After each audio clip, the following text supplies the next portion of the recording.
Hello and good morning, everyone. Welcome to this week's new episode of Breakfast with Boom. I'm your host, Mr. BoomStick XL. And my goodness, folks. Oh, hold on a sec. I actually playing at the same time. Welcome, everyone. Good morning. How is everyone doing? Thank you so much for taking the time to be here. Listen, before we even get into it, we already have 100 people here, which is amazing. I remember there was a time when Breakfast with Boom first started. We were thrilled to have like 20 people in the chat. So the fact that we've been able to grow the channel this big in that short amount of time in 5 years is it's incredible. And Mrs. Boom and I cannot thank you enough for supporting the channel. But a couple of times today, I want to make mention that the channel's officially 119 subscribers away from 12K. I don't know if we can hit it live on the air, but I would certainly like to give it the old college effort. If you are finding the channel for the first time, please consider subscribing. We do this 5 days a week. 5 different shows, 5 different panels, all amazing content. And we don't use hate-driven or clickbait material to get you to subscribe or to hit the like button. But let's get into the introductions first. And we have 2 very special guests, one of which is really not a guest because he was here for many, many years, but he's back. Crispy Bomb, you always seem to show up when the topics are going to be spicy. And indeed, today we have some spicy burritos to serve out to all of the Sony fans who have been doing some pretty heinous things over the years. Sony finds themselves behind the 8 ball thanks to the judge of the FTC. They have been ordered to deliver third-party contracts from 2019 to present. I think finally, I don't know what Sony's going to have to do, but I think honestly they're scrambling right now because they don't want the public to know what they've been up to. And I think even worse than that, I don't think they want the FTC to know that some of their business practices are considered by many anti-consumer. Good morning. How you feeling? Oh, good. I think we're getting to Carolina Reaper spicy up in here. I mean, this is some good stuff. And I mean, they're scrambling because they didn't realize the actual things that could happen. I mean, you are a company that has done these egregious things, and we all know it, but we don't know the actual terms, and the legality of the situation. And I mean, are these things, possibly going to get squashed, through governments at certain points if this comes out? This is some things to think about. And also Sony spending money. And let's not forget that. They're spending money to deal with this now. And now it's just not looking good to the investors. So I'm sure, that there's a lot of smoke going on, even from the people behind the scenes that are like, we shouldn't have probably done this. So now they're regretting it. And they should. They should regret it. And they should regret it fully. And I hope that happens. I agree. I hope it happens for a lot of reasons. Again, they could have, you know, uh, they didn't have to get to this place if they would have just signed the contract, and it's a pretty damn good contract. On top of that, Call of Duty for 10 years, parity. On top of that, there was some talk about PlayStation Plus integration. Now, again, I don't know specifically if that is true. I don't know if that was a rumor. I don't know if that integration that I'm referring to was day and date a la Game Pass. But the contract is there for them to sign, and they still, as of this show, have not signed it. They're the only one opposing it, and some people will say, "Well, no, wait a second, boom." Google said they had a problem with it. First of all, Google doesn't even have a seat at the table. One, they killed their own Stadia. No one did that but them. They are known for killing their products. And to be quite honest with you, they should not have a seat at the table simply because they have done ridiculous amounts of illegal things over the years and have been fined specifically by the CMA, by the EU Commission, and by the FTC for that matter. So their opinion on the subject does not matter. And it shouldn't matter because of, well, it's Google. And listen, you know what? At the end of the day, when everyone is signing contracts and everyone is agreeing that this is not an issue to the industry, and the market leader in some regions, specifically in the EU and the UK, Microsoft has a hold of 20%, where Sony has a foothold of 80%. And by pure definition, folks, that is a monopoly. But nobody wants to mention that. Listen, Umbra, we learned something pretty interesting that we're going to get into today. Sony admitted that the monies that they get from Call of Duty is used to fund first party development, which is bonkers.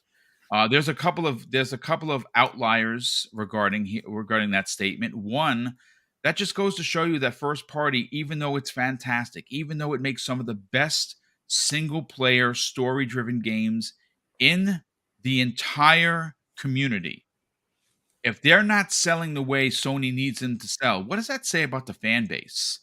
They'll get on the socials, they'll get on Reddit, they'll get on Twitter, they'll do YouTube videos, and they'll proclaim these games being the greatest things in sliced bread, and some of which they really are. Um, Now that's me because I'm a single player fan. I have a PlayStation because I really enjoy the stories that they tell. But it really does open up more cans of worms when you consider that they are fearful of losing the discount that Activision currently gives them for Call of Duty, marketing rights, which of course I mean, ask anyone, even some of them, even some gamers. Oh well, Call of Duty's first party because they get all these exclusives. They get exclusive content and maps and modes. I don't know. I think ultimately I can't wait for this deal to be done so positive change can come. Good morning, and how you feeling? Good morning, good morning, good morning, everybody. Yeah, the thing is, I don't think they were necessarily lying there. I'm pretty sure they were telling the truth. Yeah, a lot of that money is going to fund, their first party, but now that's going to be Microsoft's side of things, which Hmm. makes me happy. Uh, You're a greedy gamer. You admit that. Absolutely. So freely, when people, well, I don't like consolidation. Well, I do. But yeah, the thing is, Sony's saying that and everything. I think it's a twofold kind of statement, right? It's them being honest and saying, yeah, we're using this to fund our first party games, but it's also to be like, boo hoo, don't let them get this because we won't be able to make our world class games anymore if you do that. Nah, you'll be fine. They'll be fine. Yeah, They'll they be will. fine. They'll be fine. Yeah, they'll be good. I mean, the thing is, they just won't have those marketing exclusives like they used to. And if you all have been paying attention, he, or in this case for the company, they who have, exclusive marketing rights for Call of Duty have always typically done exceptionally well. Look at Microsoft when they headed back in the day of In the 360. 360 time, yeah, They absolutely. they were selling like pancake hotcakes, as they would say. And then you just see Sony had it after that. Every time after that, they see that, so they're like, hey, we're going to lose out on this thing that's kept us selling, like gangbusters for so long. And they see that writing on the wall. And I think that, speaking of Sony, they're kind of traditional in mindset when Yep, it they comes to sure are. business. And so they're like faced with a very new thing that's going to force them out of what they've been used to for so long. And I think that that little shakeup is what the industry needs. And I think what I like about what Microsoft is doing here, and Microsoft is playing coy, the way they're downplaying it. Oh, it's not that big a deal. Call of Duty, it's not unique. Remember that statement? It's not that Yeah. unique. Yes, it is. And listen, it's not so unique that nothing can't be made, to compete. But we know it's unique enough to where it affects something, right? And in some fashion, which is fine. And that's why I'm happy Microsoft is going to have it soon enough. We just heard news, obviously, about the EU likely agreeing Yeah, to the we're acquisition. we're gonna open the story with that because that's big. Like I Mhm. said, we kind of if you were to go back a couple of months, like everyone that's anyone thought that the one that would pass it would be the EU. And now that they've delayed their findings a week to coincide with the CMA, and we're getting reports from Reuters. I'm sorry if I always mispronounce it. I think you And hit it right the first time, Reuters. Reuters. Okay, so it's yeah, they reported yesterday Bloomberg also reported, as well as Tom Warren of The Verge and Jez Corden of Windows Central, that that the EU is likely to pass the deal with the current approved concessions, which of course would be the 10-year contract and things of that nature. It's very interesting times, but I think ultimately I just want it done so Microsoft could move on, Sony can go and start being weird again, and making games that we all like and love. I'd love to see a return to SOCOM. That would be a great answer to Call of Duty. It's a first party that myself, along with many Sony fans, want to see come back. So we're going to see. I think when you have competition like this is why it's good to have competition too. Indeed. So, it's going to force innovation. It's going to force Sony out of that, I guess, that comfortability they've been in. And I think Sony forced Microsoft out of their comfortability and had them change up things. And that's good for us as consumers because we know we're going to get something valuable out of it at the end of the day, be that IP, new IP, or, bringing back old IP that we wanted to play.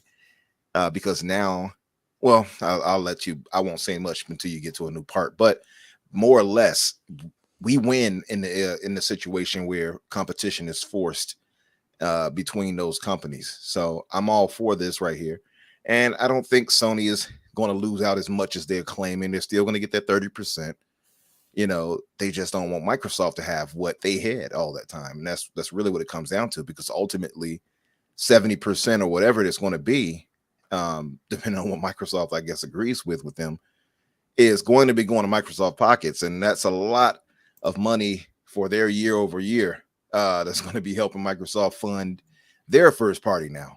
Well, their first party, potential new investments into new studios. I'll be honest with you. I don't think you're going to see Microsoft invest in a publisher immediately. I think they're going to. But listen, we're going to get into it. Let me get to the rest of the introductions, and then we will get right into it. Obviously, it was already 400 people here.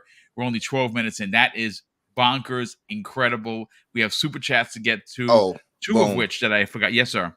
Before you go, we had a few people, and now I see Hargeet saying it too. It's Reuters, apparently. I was going to say it, but you guys kept on going back and forth. I was going to wait. I was going to wait for my intro. Okay, well, there you Thank go. you all for helping us with our poor Thank you for. I'm I'm gonna have to remember that. I'm the worst when it comes to that. I'm the worst with names. Listen, speaking of which, Dreadpool, good morning. Welcome back. It's great to have you a part of the show. It's great. A couple of weeks ago, we were able to get you to 1K. Have you continued to see the growth of the channel? And good morning. Good morning, everyone. Yes, the channel is growing. We are at a little hiatus with some videos, but it's still growing. We're at 1,055. So nice, dude. Pushing, nice, which is nice, good. Nice. Husky and I have been reworking some of the videos, which is why nothing's been popping out just yet, and we've been trying to clean it up a little bit and try to give you a little bit more, again, because you guys, I'm able to do a little bit more and provide more and give you better content as opposed to just slapping it out there. So, thank you guys again. But yes, today's going to be great. Oh my God. So it's so good. I can't wait to get everyone's hot take opinions. Everyone had a chance to, I have not had a chance to hear your opinions on what has transpired, specifically on the report from, which of course the report that I have in front of me was originally from Bloomberg and Reuters. I also have Reuters. the Reuters. Think of Roy Roger. Roy Rogers. There you go. Heard. Reuters. There you go. Reuters. Okay, so thank you for the correction once again. I did pull the Tom Warren Verge article, which we're going to use for reference because obviously Tom is a great part of the community. One of the few journalists left that has and will continue to have integrity, because we've seen some things this week that, man, I mean, I get it, folks. Bad news sells. I totally get it. But I am going to say that I do hold some journalists to a very high standard. I have been let down many times this particular week with some of the shenanigans that has gone on. And what I was saying this in the green room, and I'm going to get to everyone's intro, but I got to say this while it's on my mind. One of the things that I find unbelievably shocking, folks, is no matter what Microsoft and Xbox do, we are now starting to see, especially and what has transpired in the last, I don't know, 72 hours with the gaming media and some particular sites, that even though Microsoft offers the best value in gaming, they're the most consumer friendly company or platform. Their executives are like rock stars. They're out there, handshaking with the people, high fiving with everyone, and all of that greatness that goes into making a company you root for is somehow been turned into being bad. Um, and regardless of what Sony continues to do to its fan base with all of their anti-consumer practices, that's cheered upon. They raised the price of the console. I have someone telling me I'll pay $50 more. Boom. I'll pay $600. Well, then you're an idiot. I have people telling me, well, I pay for greatness. Boom. That's why I'll pay $70. I'll even pay $80. I saw people say I'll pay $100 for the next God of War. Good on you. Good on you if you want to do that. Keep telling Sony that, because next your next inflation hike is going to be $20, and you'll be paying $90 for your next God of War. Good on you if you want to believe that. We're starting to see a turn in the media again, like we saw in 2014, where everyone flipped on Xbox, and I don't get it. I don't get it. Everborn Saga, who's an amazing part of this community, one of my very, very good close, I even consider him family, not even just a friend, said to me the other day, Boom, I got news for you. Once this deal is done, you just wait to see the anti-Xbox hate articles that are going to come out. I said, you're crazy. How is that even possible that that's going to happen? And folks, I hate to admit that he's right, but he's right. We're starting to see it now. And you starts to beg the question, who's paying for this? Are people that in their feelings that they're going to write these articles? I don't know. It's pretty interesting stuff. But Crispy Bomb, thank you for joining us. Infinite Number, thanks for joining us. Dreadpool, thanks for joining us. Fuzzy, how you feeling, brother? Welcome. Well, I'm feeling great. Thanks for having us here today. Oh, you're going to be salty. When you see, listen, folks, I'm going to tell you something about Fuzzy right now. This is a revelation. When he comes on and he has that little laugh before he gets into his spiel, he's going to be a salty Fuzzy. Trust me, I can tell. Fuzzy, what's up? How you feeling, man? I'm doing pretty good, man. It's going to be a great conversation today. Subpoenas coming through, and just, I guess, fanboys that became journalists are showing their true colors. It's like Indeed. The end of what do you call them? Scooby-Doo. Ripping off the mask or something. It's like, I would have gotten away with it if it wasn't for you crazy kids. I love. Oh, speaking of memes, now I don't like console war stuff, folks. I just don't. I just think it's gross. Some of it's hilarious though. But that meme, now I say that because I have to give credit where credit is due. Let me just bring this up because it's too much. It's literally. I saw it the other day, Boom, and then I saw when you retweeted it. I was like, you know what? It's funny because it's true. That's what it is. Now the meme was made, and I got to give the guy credit. It's his name is Combo. He's at your boy Combo on Twitter. And I don't know if he did it, where he got the picture, but it's, you know what? I normally don't do this, folks, but I'm going to share the screen because I feel like if I don't, I'm letting the fan base down. Dave, we're going to get to you in a second. And again, folks, this is just for fun. This is just for, I don't do the console war stuff. You know that everyone is welcome here.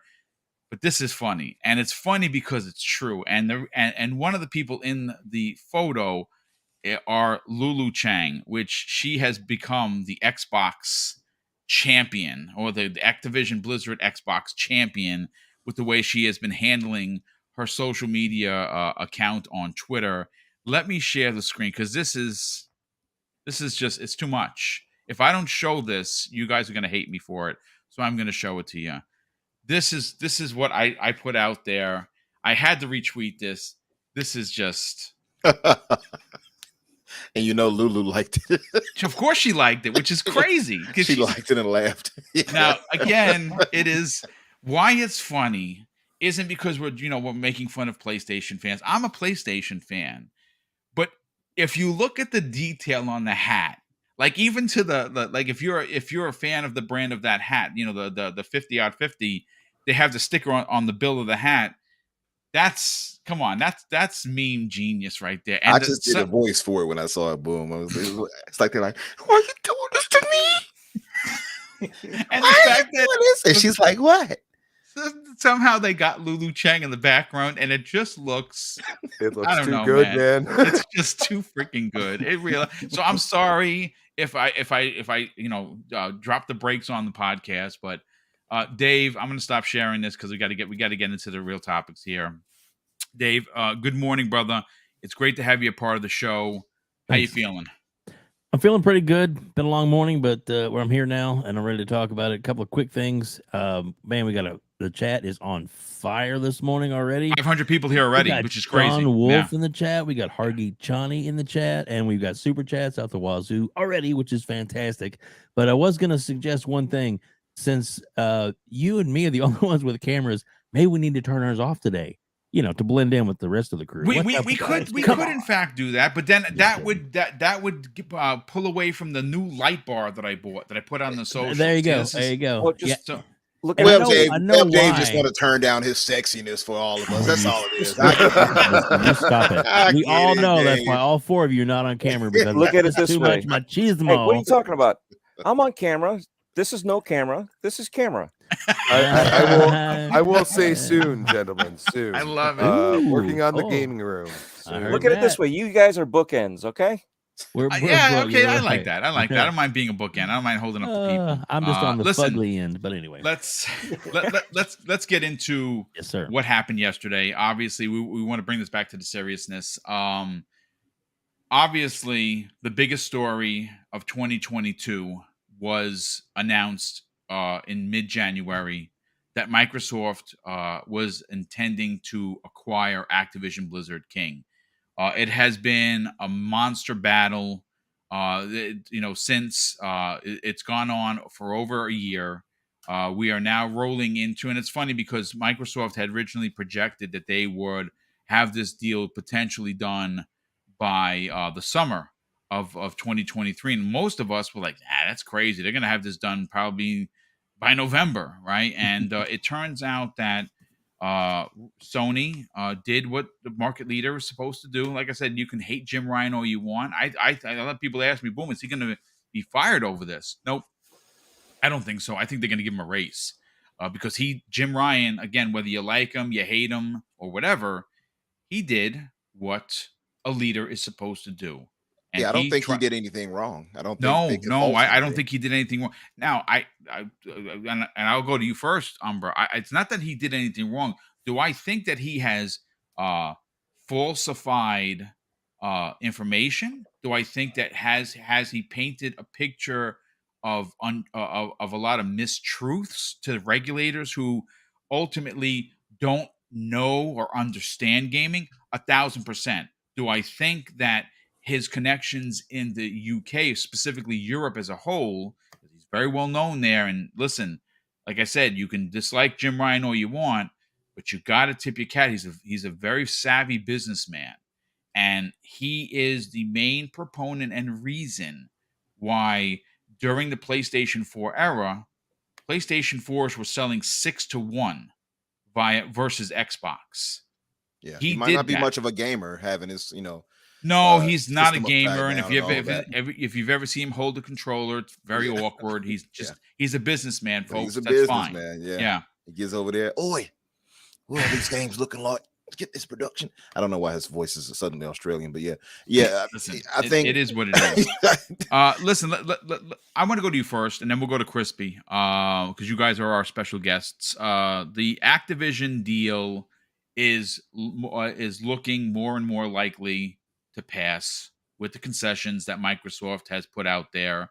A lot of the feedback coming from people close or sources close to the EU Commission, they're suggesting that the deals with Nintendo and Nvidia certainly have squashed concerns of the industry being cornered by Microsoft. And again, this story comes to us from Tom Warren, and he says this in the opening statement.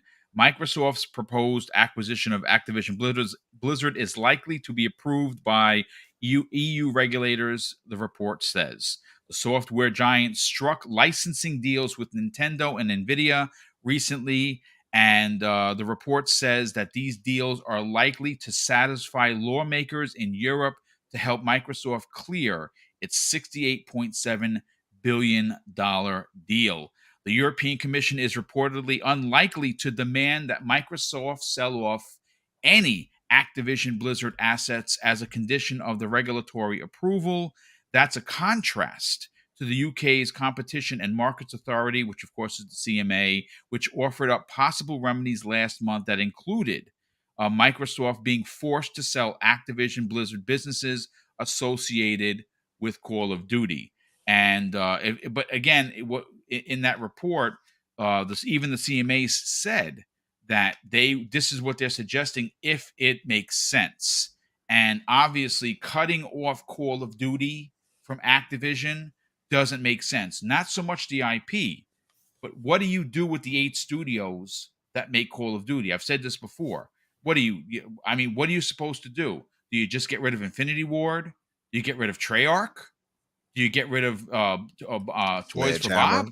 What would you do? Do you say, okay, we're going to keep the studios, but 15 people in the back on this studio go? Oh, the 15 in the front on this one goes? You can't do that. It's impossible. So we did learn yesterday that Microsoft has been meeting with the CMA, and they're willing to pay a third party to oversee something that the CMA doesn't have to worry about or invest into. Microsoft, as a company, will pay to have this third party oversee with the permission and the CMA's viewership of it, and they'll just make sure that everything is right as rain. For you personally, the big picture is now starting to get more in focus. Are you satisfied with what you're seeing, and do you think ultimately we're going to get like a domino effect? It's going to be one, and then it's going to be everyone else. Yeah, I'm satisfied with how it's going now. I mean, I think all of us, and I can speak for all of us when I say we are tired of this deal. Yeah. We want this thing to be finished. It's been a long time now. It feels like forever because it's been something that's been in the news cycle every day almost for a full year and some months or a month. Man, it's just tiresome. But we get relevant news. I'm all for talking about that, so I'm not like, oh, boo. But I know I've seen people in the community are like, oh, can we just talk about something else? Yeah. Because it's just something we always talk about. So absolutely, I'm happy for that reason that it's almost coming to a close. What I will say, though, on the CMA and the EU, or however it's going to go over there, I believe they'll close first. It was always a game of like you said, it was always like a thing where a domino effect would happen, where one of these regulators or a couple of regulators would get their concessions first and kind of claim that as a victory. And now you see that the EU and such is going forward. And Microsoft has already come out and said, hey, as long as we get the EU and CMA on our side, we'll go forward with the acquisition.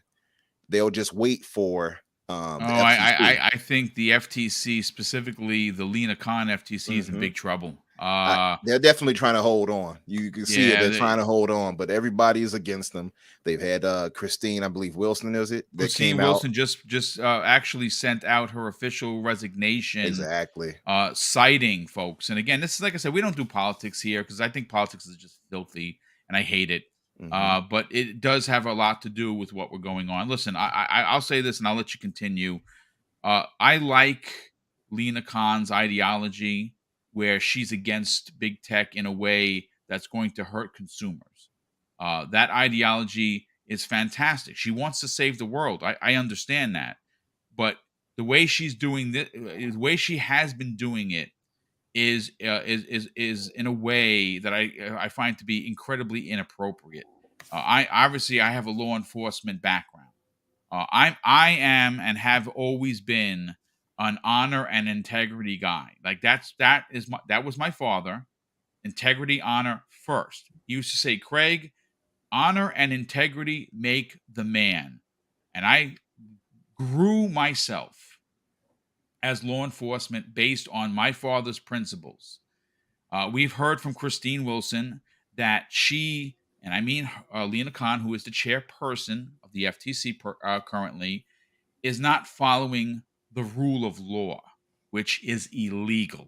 You can have these different ideologies, but you must follow the rules. She's not doing that, which is why Christine Wilson, the second Republican chair on the FTC board, to now leave. Now there's no representation from one side of the parties. It's a major problem, and I think ultimately there are two things that are going to happen over this, Umbra. I think Lena Khan is going to lose her position as chair. And I think that they're going to have to, even before she leaves, do what they did with Meta and just simply back down. I don't think that this goes to trial. I don't think it reaches a federal court, because the judge overseeing it right now that has asked for Sony to deliver these documents are going to see that the FTC literally has no case, and he's got to be pissed. I'm sorry, but please continue. And that's the part that bothers me about it. And it's like you said, the politics of things can be troublesome. And that's why I really don't support too many when it comes to things nowadays, just to say. But also what I dislike about the whole situation is it feels like it's a giant waste of our taxpaying dollars to me. I agree. You know what I mean? That's the problem I have with it. And there's so many things we need here to be fixed. Our infrastructure in America, I believe, was still a D the last time I looked. It's like, can we be using that for that instead of, this stuff to try to puff your chest out? Oh, we stopped Microsoft. I don't care about that. Like, that's not something I want you wasting my money for, But that said, I think where there's smoke, there's fire. I think that old saying holds true. And with Lena Khan, there's been too many people coming out saying, hey, this is the thing she's trying to do is unconstitutional. Indeed. It's not really lawful. And that's the biggest issue I have with it. If it was, like you said, her politics in general, I probably would lean more toward her because I'm more of a progressive in general. I do have some conservative leanings, though, don't get me wrong, but in general, I do agree with that. And if it's anything to actually protect us as consumers, absolutely, we should all be aboard for that.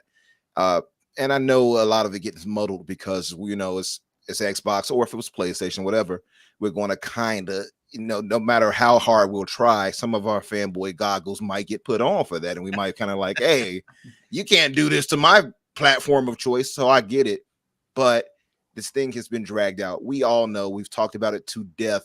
There is no real legal recourse to stop this. There's no real reason why this should not go through, outside of however you prefer it not to happen. That's not a real argument. I don't like it, so that's not an argument. You know what I mean? So if it's not something that they're legally doing that they can actually claim against Microsoft, then stop delaying and wasting our taxpayer money. That's the biggest issue I have for this whole situation. That said, the thing is to, like I said, I think it just needs, I think the CMA, like I said before, the EU, once that's processed, it's like you said, I think it will be a bit of a domino effect. I don't know how the FTC will go about doing what they have to do. I believe I agree with you as far as the court and all of that. I don't think they'll go to August either. I'm interested in seeing, and I saw you guys last primetime talk, by the way, which was great with all of you guys. And I think you had a new record, by the way, right? Yeah, we were 14 short of 900 live in the chat. Nice. And crazy. Congrats. And the thing is, and you all had a great discussion. Absolutely. And I think you all made, so many great points were made. One of them, I believe, was by Everborn. Everborn he's almost as he's almost as enamored with talking about the whole inner dealings of this as Post Up is, I think. Just slightly less, I think, maybe. He might need to go work for Hogue Law or something. I don't know. But I think it was several good points made about it. And one of them he pointed out was that he doesn't think Sony wants that aired out like that, that their information in the No, business. they definitely don't, because there's a lot of real quick. People are asking in the chat, and I probably should have said from the beginning. If you're wondering what game this is, it's Proteus. It is currently available on Xbox Game Pass. It quietly released last year. It released a year before on PC. Came to Game Pass last year, I think in March. This is one of my favorite games of the year. It is Doom. It is Quake. It is Wolfenstein, all wrapped up into a. Go play it. Go download it. It's amazing. It's a fun game. Yeah. Yeah, but yeah, Proteus looks dope. I was wondering, actually, I forgot about Proteus. All I was thinking was, is this Doom? But yeah. But yeah, man, you know, I think it was, like I said, the points, several great points were made the other day between Hargeet, between the mag, Hargeet and they knocked it out of the park. Absolutely. They did. Absolutely. You all did a great job. But yeah, the thing is, I don't think Sony wants that to go further too. So I think at the end of the day, once they see this go through over on the EU in the side of things, I don't think they want that aired out. So I think they're going to cancel out and just go ahead and sign the deal. That's what I'm thinking. I thought that as well. Yeah, and so did a lot of people. And I think you're onto something with that. I think that it might be. We're at a position now. There are two ways to look at this, and I will come back to you in a second. I want to bring Crispy Bomb into the conversation. There are two ways to look at what's happening in front of us from a Sony's perspective or Sony management perspective. They have been ordered by the FTC's judge that's overseeing this pretrial that they have been ordered to deliver all, not some, all third-party marketing contracts. Now, originally, Microsoft wanted to go back to 2012. I really kind of wish it did. But I'll take 2019 to present, because I think it's clear as day when you start to see the writing of some of these contracts. And in the writing, and we've heard this, folks, this is not a surprise. There is a lot of anti-Xbox and a lot of anti-Xbox Game Pass wordage in these contracts. It keeps games off of the platform for a year, sometimes more. It locks out Game Pass being an option for some devs and publishers. You know, again, I'm not saying that it's wrong. It's business. It is business. But Sony, you know, this is how they have made their platform number one, by making other platforms smaller, by making their platform exclusive. It's not really hard to consider. So when you put that in front, and then you on the back end, or the book end, if you will, Crispy, that the EU has, you know, rumors or people close to the situation. Like I said, if Dude Bro told me that the EU was going to pass it, well, then of course you just laugh it off. But when you have prominent news sites reporting it, then there's more meat on this bone. So if you're Sony and you're saying, well, wait, we're kind of caught in the middle here. On the right-hand side, we have to deliver these documents, and people, meaning that the courts, the FTC, the judge, and eventually, if it becomes, it becomes public record, we're going to know about it. Now, they're not going to redact everything, maybe some numbers, but for the most part, it's going to become public knowledge. That's the law. And on this side, Crispy, we have the fact that the EU is going to pass it. So Sony is the only one that hasn't signed a contract. They might be in a position, Crispy, right now, like today or yesterday or the day before, where they're having these meetings and we're like, Jim, I think we got to sign this contract because we're kind of effed, if you will. It's going to get passed. We're the only ones that haven't signed the contract. It is a sweetheart deal, even though we don't want to admit that publicly. And all of our dirty laundry is going to be out there. I think that they do sign. I didn't think originally, but I was sold this bag of goods by Everborn Saga. He's like, boom, I'm telling you, they're going to sign. What are your thoughts on that? Remember at the end of Primetime Gaming, I said, you know, at the end of the day, I think Everborn's going to be right. Yep.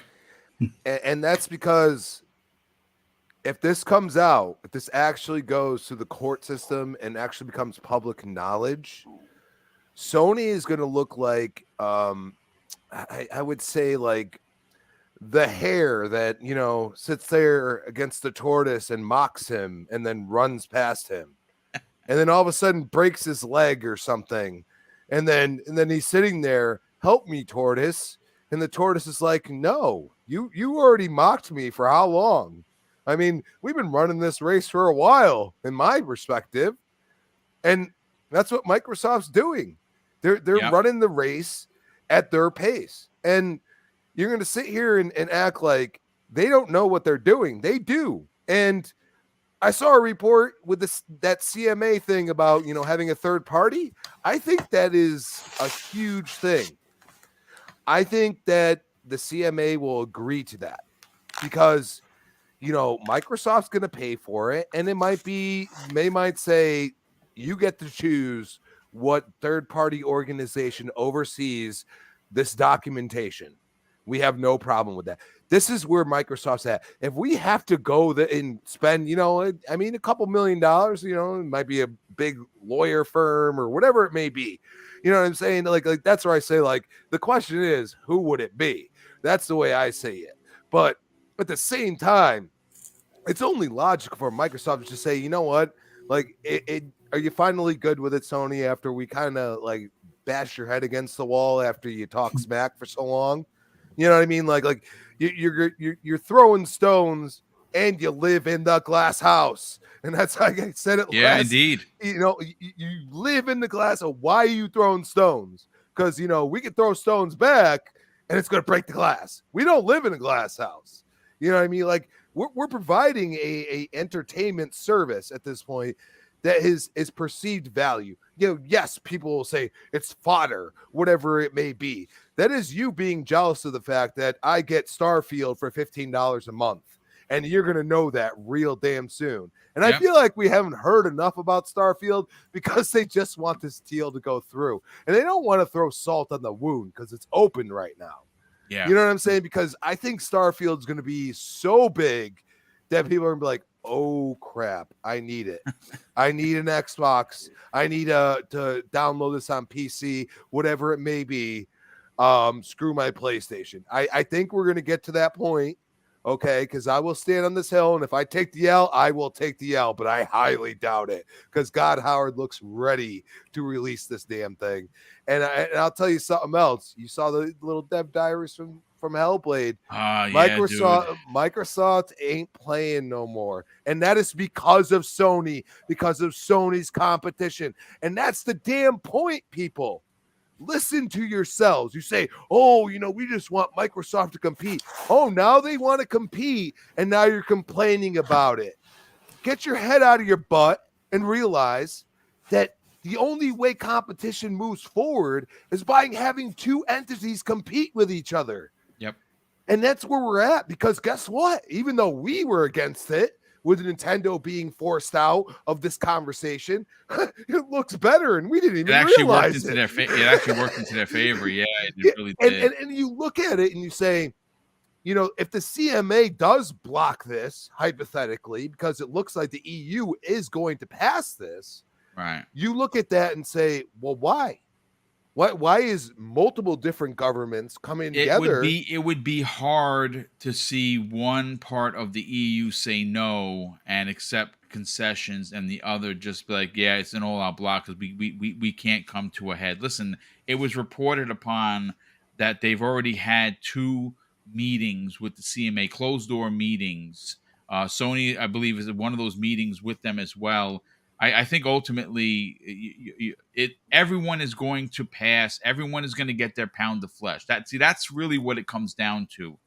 Governments now all around the world are not just looking at big tech through a keyhole.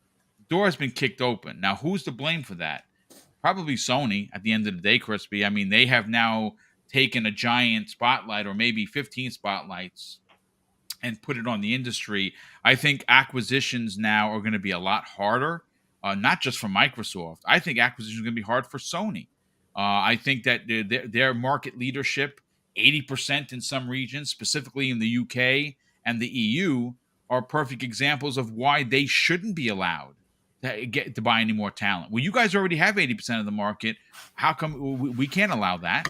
And when that happens, I will disagree with that. I think Sony should continue, like everyone else, acquire studios.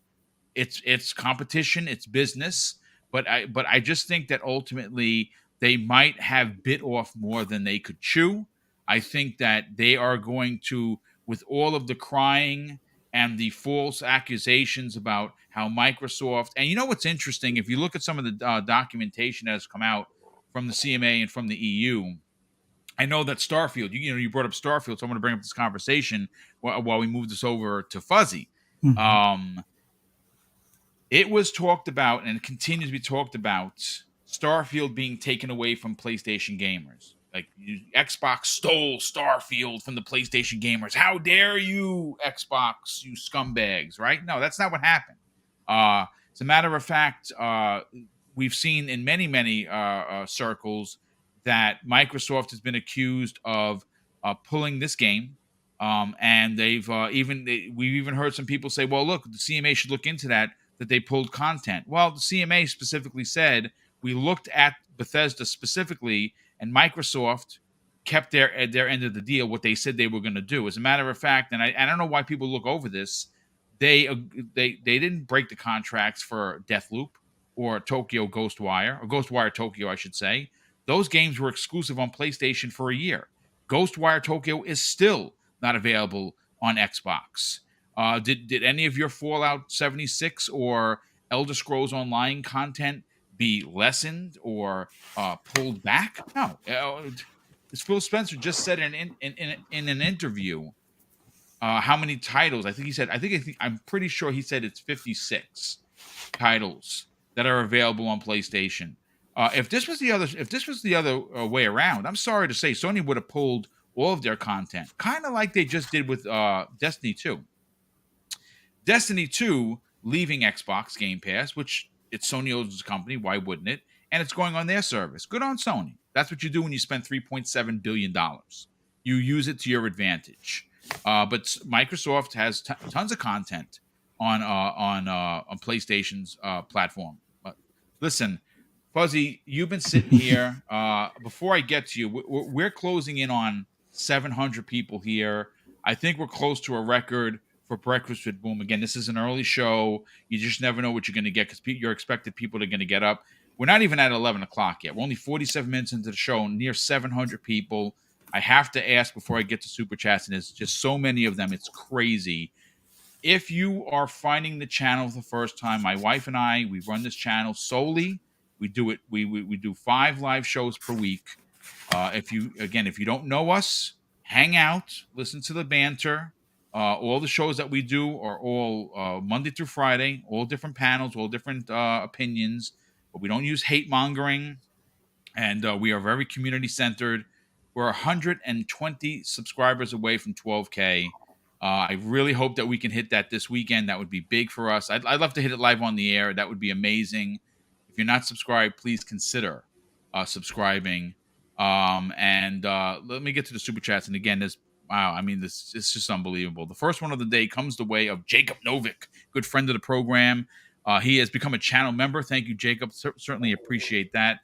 Elemental Pio, who's been a channel member for 6 months, drops a $5 super chat and says, "Hey, Boom, what do you get when you're hitting 4K subs? I'll tell you, you get better shows, more great conversations, and giveaways." Yes, that is absolutely true. Thank you so much for that, brother. Jacob Novick drops a very generous $5 super chat and says, "Hello, Boom and panel. It's my 23rd birthday in 10 days, and I already bought my gifts: Resident Evil 4 Remake, Sifu, Guilty Gear, and a custom elite controller." Well, dude, first of all, happy birthday early, and good on you for treating yourself. RE looks, oh my God, I can't wait to play it. There's just so many games this year. It's crazy. And Guilty Gear, it looks amazing. I'll never forget the day that I brought home the original Guilty Gear by Arc System Works. I imported it from Japan. Back in those days, you had the Dreamcast, you had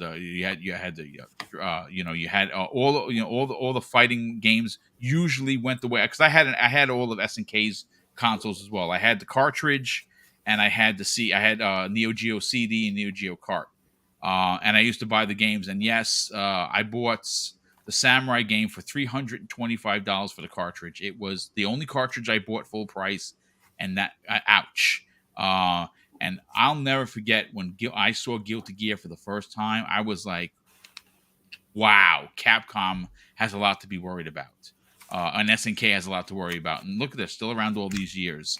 Hargeet Chani, good generous friend of the program and panel member of not only Primetime, apparently he's a part of RDX regularly. So shout out to Hargeet. He drops a $5 super chat and says, just pointing out that the ABK discount is PlayStation giving more to ABK. See, I did not know that. ABK gets a higher revenue cut than the normal 70% from Sony. PlayStation usually taking 30%. See, that's very interesting. Thank you for the correction. And Hargeet drops a $2 super chat and says it's pronounced Reuters. So thank you for that. And I'm now I've literally have written that down so I don't get it wrong again. Jacob Novik drops who's been a channel member for a couple of months, says Bungie are Sony owned and they are independent. It's weird that they promoted Xbox Design Labs and Xbox gets slight full background. I get why, but regardless, yeah, I mean it's just business at the end of the day. I'm not doing it on purpose. Lucius Mesh drops a $5 super chat and says, everyone in chat, Hogue Law is back. That's right. I should have opened it with that. Hogue Law is back, folks. He's still recovering. He's obviously going to be slow getting back into the YouTube game, but he does have a video coming out. I believe it's going to be a live stream today. Get over there and support Hogue Law. What's not to like about that dude? Not only is he an amazing community member, but he had obviously a monster medical situation happen at the end of the year. Thank goodness we still have him with us. His wife has been amazing. She's been a big part of this community. She's been keeping us updated for months. And Hogue is doing better. So I can't wait to see him. I don't know if we're going to actually see him, because we're probably going to get a picture because, obviously he's still recovering. So you got to give him a break. But tune in for Hogue or subscribe to Hogue Law's channel. And speaking of channels, because I am all about promoting others, even if you're big. Dustin Legary. Now, if you like him, you like him. If you don't, you don't. I'm not going to tell you to like the guy. I like Dustin. I like Destin. I like how he is transparent, very much like myself. His family is a big part of his life. Him and his wife just celebrated their second child, which is great. But why I'm promoting Destin isn't because I'm going to try and get him on the show. I love Destin when he's away from IGN. I don't like IGN. There's a lot of reasons why I don't. I'm sorry. But I'll promote the hell out of Destin. Folks, he is 200 subs away from 100K. So you say to yourself, Boom, why would you promote someone else? Because that's what good people do. If you're not subscribed and you want to hit him, you want to have him hit a milestone. We talk about getting 1K, and you're like, my God, 1K, I can't believe it. He's about to hit 100K, and he did it in record time. Like, him and Hogue are two examples of how when you do it right, you see success. So I again, if you like him, great. If you already subscribed, awesome. But Destin Legary is 200 subs away from 100K. I would love to be a part of the conversation that helped push him over the edge. It's what I do. It's what we do here. Just go over there and sub and help him get to the 100K, because I think that's a big, big deal.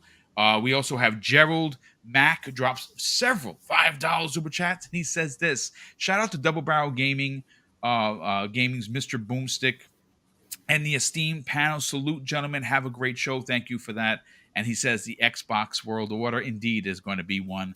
And he drops another $5 super chat and says, yeah, thank you, Mr. Boomstick, for staying on camera. Wink, wink, Web Dave. I mean, listen, I just spent $100 on a new Logitech light bar. I wanted to see how good I don't look, because I don't throw myself in front of the mirror, but it's fine. It looks good. It has lit up the room and lit up my face, and I'm very happy with it. So shout out to Logitech for having this device. Cyber DNA drops a $5 super chat and says, who is excited to see Sony's third-party dirty secrets and Jimmy Boy's emails? FTC better not fold now. I can't wait for that to be public knowledge. Corky McCork drops a £5 super chat and says, what's up? The CMA makes me want Scottish independence. Oh my goodness.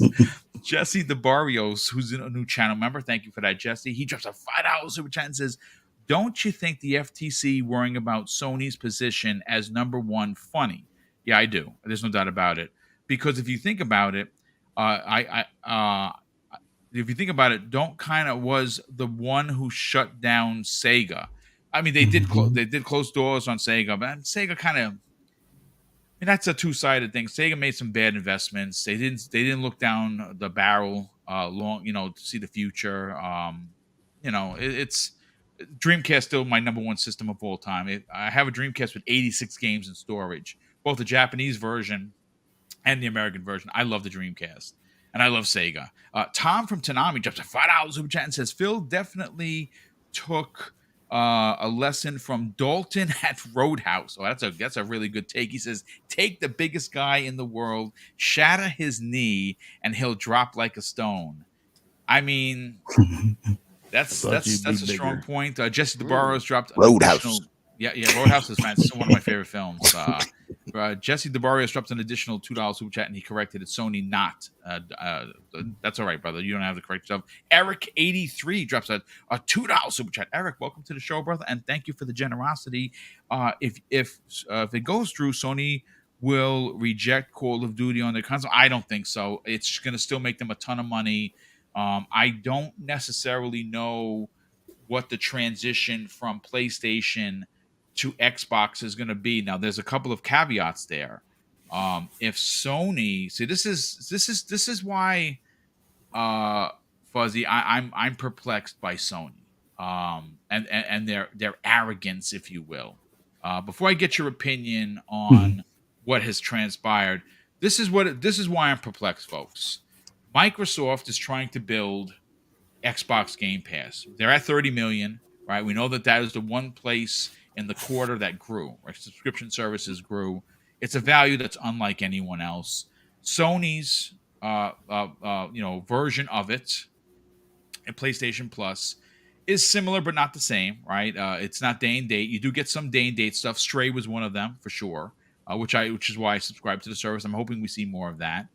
Sony does not put in first party, but if what we heard behind the scenes was the PlayStation Plus integration, right? If that is true, Sony is going to have to pay a significant amount of money for Call of Duty per year. And I think Microsoft should do it as a per year, not as a big, hey, sign a 5-year deal and because it may go up the next year. If you look at how much money Sony made last year on Call of Duty, it's astronomical, right? But if they did agree to PlayStation Plus integration, that's going to grow Sony's service as well. Because what you're going to have is PlayStation players that either don't like Xbox or all of their friends are on PlayStation, and they're going to want to play Call of Duty with their friends. And if that game is in their top tier service, PlayStation Plus Premium, which is where it should be for $18 a month, you're going to get more people to subscribe. I don't understand, but I want to just reel it back in.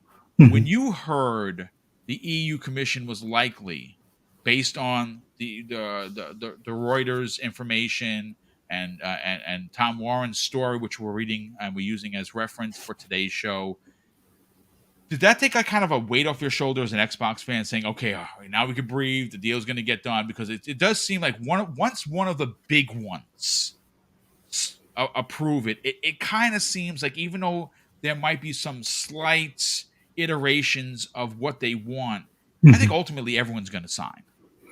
Yeah, and I think it's one step closer to getting it across the finish line. I think the big thing now is the other shoe dropping, like we had kind of talked about earlier with the journalists kind of flipping the script as far as how they view Xbox. I mean, they already don't do good stories about Xbox, even when there's plenty of them to be had. So I could see them totally going on like a hit piece campaign. But the fact that you have the EU is more likely to accept these concessions as opposed to asking for the diversifying or splitting up the studio and separating Call of Duty, which to me didn't seem to make any sense. It's like, how do you do that? And you even explain it's like you can't just get rid of the 8 studios that work on it or part of the staff that's in there. But I think now we'll see how the CMA holds out. EU, hopefully their weight of backing this or signing their approval or and whatnot as far as the deal is concerned. Hopefully the CMA follows shortly after. The FTC, they've got their own problems. Like I think Lena Khan basically kicked over a hornet's nest with trying to be this I guess stand out against big tech companies and trying to ring them in and going about it completely the wrong way. So the FTC is kind of on the outs, and even their own circuit judges, or their circuit court, it seems to be at odds because now they're going to go ahead and, even though they didn't give the full subpoena as far as all the things that Microsoft wanted, there's a lot of meat and potatoes that'll be in the documents from 2019 and up. Sure, they don't have the Jim Ryan, performance reviews, which may show like the bonuses for keeping their competitors at bay type of thing, but all those emails and whatnot, like if we if we haven't learned anything from recent news stories, look at Fox with their emails as far as with that ballot box company that sued them for um, I guess besmirching their character and stuff with their news stories. So I think Sony's definitely going to want to hide all of those, contracts and things along those lines. So I'm just waiting to see if we get some word between now and the beginning of next week of Sony coming to the table, because if they could avoid those subpoenas, if at all possible, because I guess, the court may still want those serviced, but if the case is already dropped at that point because they've agreed to some sort of terms and conditions, then they could save face. But it's not like the gaming media is really going to, scrutinize those contracts and things, because a lot of it's already like kind of common knowledge with the whole Final Fantasy 7 and stuff like that. But yeah, I'm looking forward to this deal getting done. EU being closer just means, hopefully we'll have some good news between now and E3 in reference to this deal, and just, moving on to the next big thing, which will be the second half of the year, which it already seems like Phil's doing his round trip tour of some of the studios over in the European area. So that way they can kind of, I guess, get things shored up for E3 as far as what they're going to have for content, the show and whatnot, and what we may get for later on in the year, hopefully Hellblade 2. But yeah, the more we hear about it, obviously sort of dev dives that they just put out there. Like I said, I've heard some things about Hellblade, folks, and like some of the stuff I can't talk about, but some of the stuff I can, is that everything about this game is bigger and better than the original by leaps and bounds. Combat, the world building, graphical, it's being called one of the best works that they've ever done. And I don't doubt it. It's Ninja Theory. It is going to be a big deal. I hope that we get some clarification of what Rare's up to. I'd love to see what the evolution of whatever Wild is. I really, that game looked absolutely astounding. Again, if you're a fan of cell shaded graphics, I am. I like, for instance, Breath of the Wild and Tears of the Kingdom. I cannot wait to play this year. And that's not real life graphics. That's cell shaded. Who cares? As long as it tells a great story and plays well, you should be loving it. I hope that evolves into something super special, and I feel it will. Like, say what you want about Rare, but they're a bit stubborn. They don't want to go back to any of their old IPs, and again, that's a creative thing. I totally get that. But you can't argue Sea of Thieves. It may not be my game. It's not Boom's game. I can tell you that right now. After I got jumped by, I did a solo mission, and I had a bunch of treasure, and I was real proud of myself. And I was walking to the dock, and I put my treasure up, and I got jumped, like I was, in like grade school, and I got beat down, and I saw all my stuff. I said, "I'll never play this game again. I'll never play this game again. Sorry, so I'm just not." going to do that. But again, if that's your thing. But yeah, I mean, good stuff. I mean, like I agree with you. I think ultimately Sony is going to sign. I think that they're going to look at again, we're not business people. We're just podcasters. We're gamers. We're allowed to have opinions, and I think that Sony finds themselves in a bit of a pickle. I'll say that. Web Dave, let's bring you in on the conversation now. Yo. You just added something to the DM, which is breaking news. We're going to get into this again. Why the FTC is in trouble. But we're gonna before we get to that, I do want to talk to you about what has transpired specifically with the announcement from Reuters and all the other websites that are reporting it. But again, I hate to bring this up, but for context, folks, like why I'm disappointed in the media is the anti-Xbox rhetoric. It continues to be a problem. GameIndustry.biz has been in the crosshairs of, including even by me, with their reporting. Christopher Dring, who works over there, is just, that guy is just incredible. Like I don't understand his ideology. You can be a fan of something, and you can see both sides and logistically and logically have a conversation. You can't have that conversation with him. But the GameIndustry.biz did a report yesterday. And this, of course, they're reporting on what Sony has been ordered to deliver. And this is how you know that there's something afoot. I'm sorry. I'm going to read you the headlines. You agree with me? Great. If you don't, that's cool. We can agree to disagree. The FTC. This is their headline. The FTC has ruled that Sony does not have to share employee reviews for Jim Ryan and other PlayStation leaders with Microsoft. Only one of only two Sony objections it's sustained. Now, that's a story, sure. But is that the lead story? Does that paint Sony into a better picture? It sure does. Yep. So that just begs the question, Dave, what is actually going on? Because what should have been said is Sony's dirty laundry is finally going to be aired out for everyone to see, thanks to the FTC judge saying that they have to deliver all third-party documents dating back to 2019 to present. See, that's how it should have been said, and that's how it should have been written, so we can understand what is actually happening. This seems like Sony won. So I'm just saying that it is perplexing, folks. And I know that there's going to be some people in the chat say, "Boom, you're overanalyzing this. You're being a bot." I don't really think so. If I start acting bottish, I will call myself to the carpet. This is not one of those times. The media has been on a tear, and it is our job as fans to let them know politely, respectively. Of course, threats will not be accepted. Bullying will not be accepted, especially if you're one of those people. Don't do it, because if I get wind of it, I'm going to block you.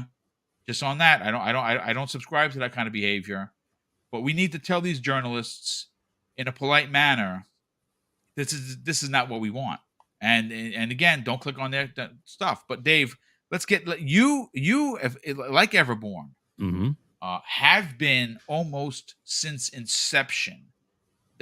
Boom, I'm telling you, I'm a money guy. I work in the industry. This deal is going to get done. You were right. But what does this EU Commission acceptance of concessions or remedies for that region of the world, what does it say to you, and what do you expect to happen after the shoe drops, so to speak, at the end of April? Well, it definitely is. They're on the right track to get things closed up. There is a lot of paperwork type filing that it's going to have to be, done, checks and balances put into place. So it's not like it's going to be, okay, cool, we agree to it, and then it's like they have all the games and everything goes. No, I mean, once it's agreed to, then we're probably going to start the domino will fall for the other different divisions to fall into place. A lot of people are thinking that the FTC might try and close it up sooner, because Sony might want them to try and close it up sooner now that they have to show these documents. And you were talking about the highlight of the documents were that some things didn't have to get shown from Sony, and I wouldn't be surprised if once the revelations are out about the what Sony has done and continues to do to developers, to help maintain their dominance in the marketplace, that they'll be putting a spin on it to where it's, oh, that's just business. That's, Sony had to do it because it's just business.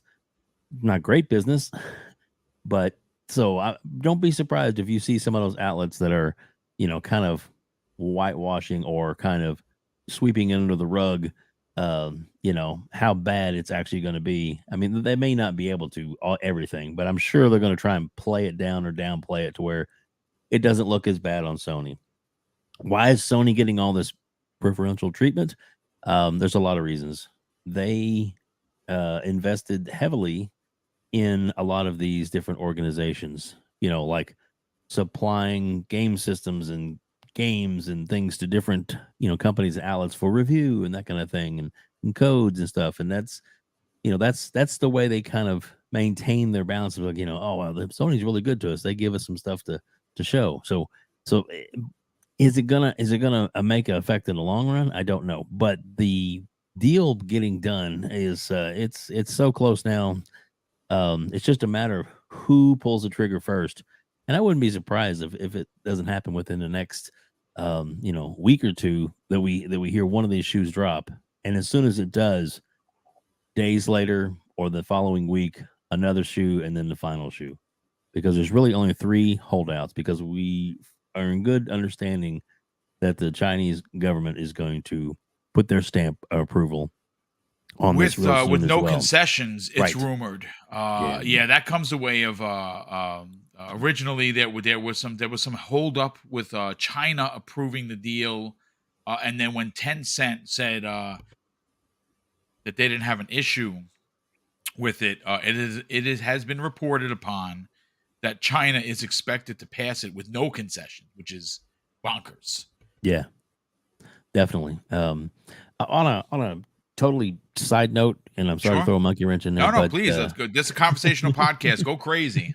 Well, it's actually if everybody that has Game Pass, and since you are Mr. Boomstick, and you that name came from the Evil Dead franchise, if I'm correct. Indeed, right? it has. Yes. Okay. Well, this month it's available now. Anybody who has Game Pass, click on the perks, and you can get a free copy of Evil Dead 2 on Microsoft.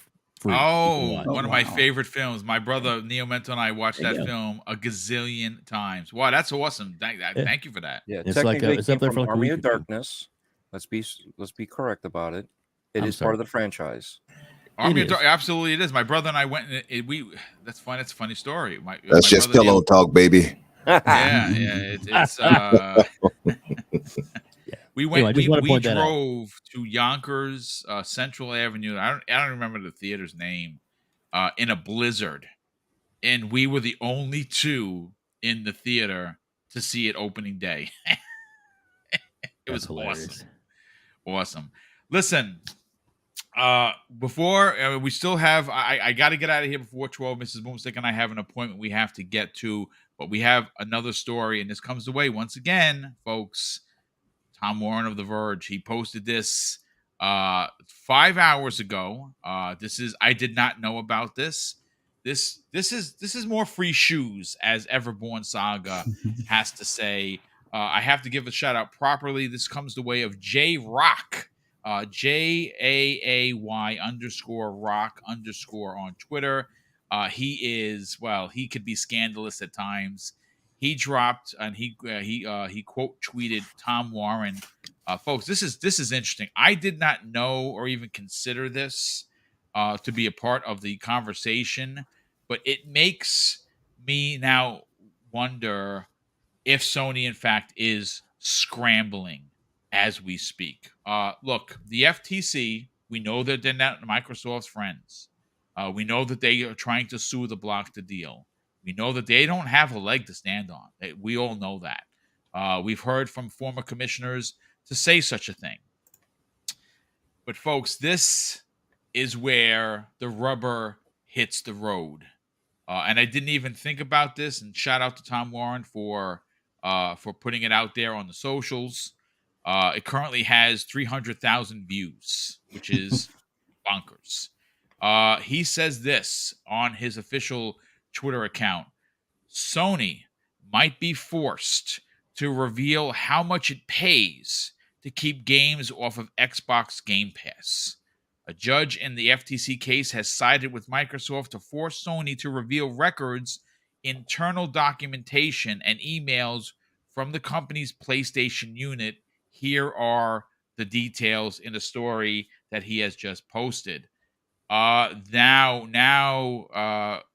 Umbra, this is getting serious. We have heard, we have seen anti-Xbox contract writing. We don't know, because we don't have access to the contracts on how far and how deep this rabbit hole goes. But apparently, well, we're going to find out soon enough. I think that it is based on this new information from Tom Warren. The deal being signed by PlayStation is imminent. And again, that's my opinion. Don't take it as gospel.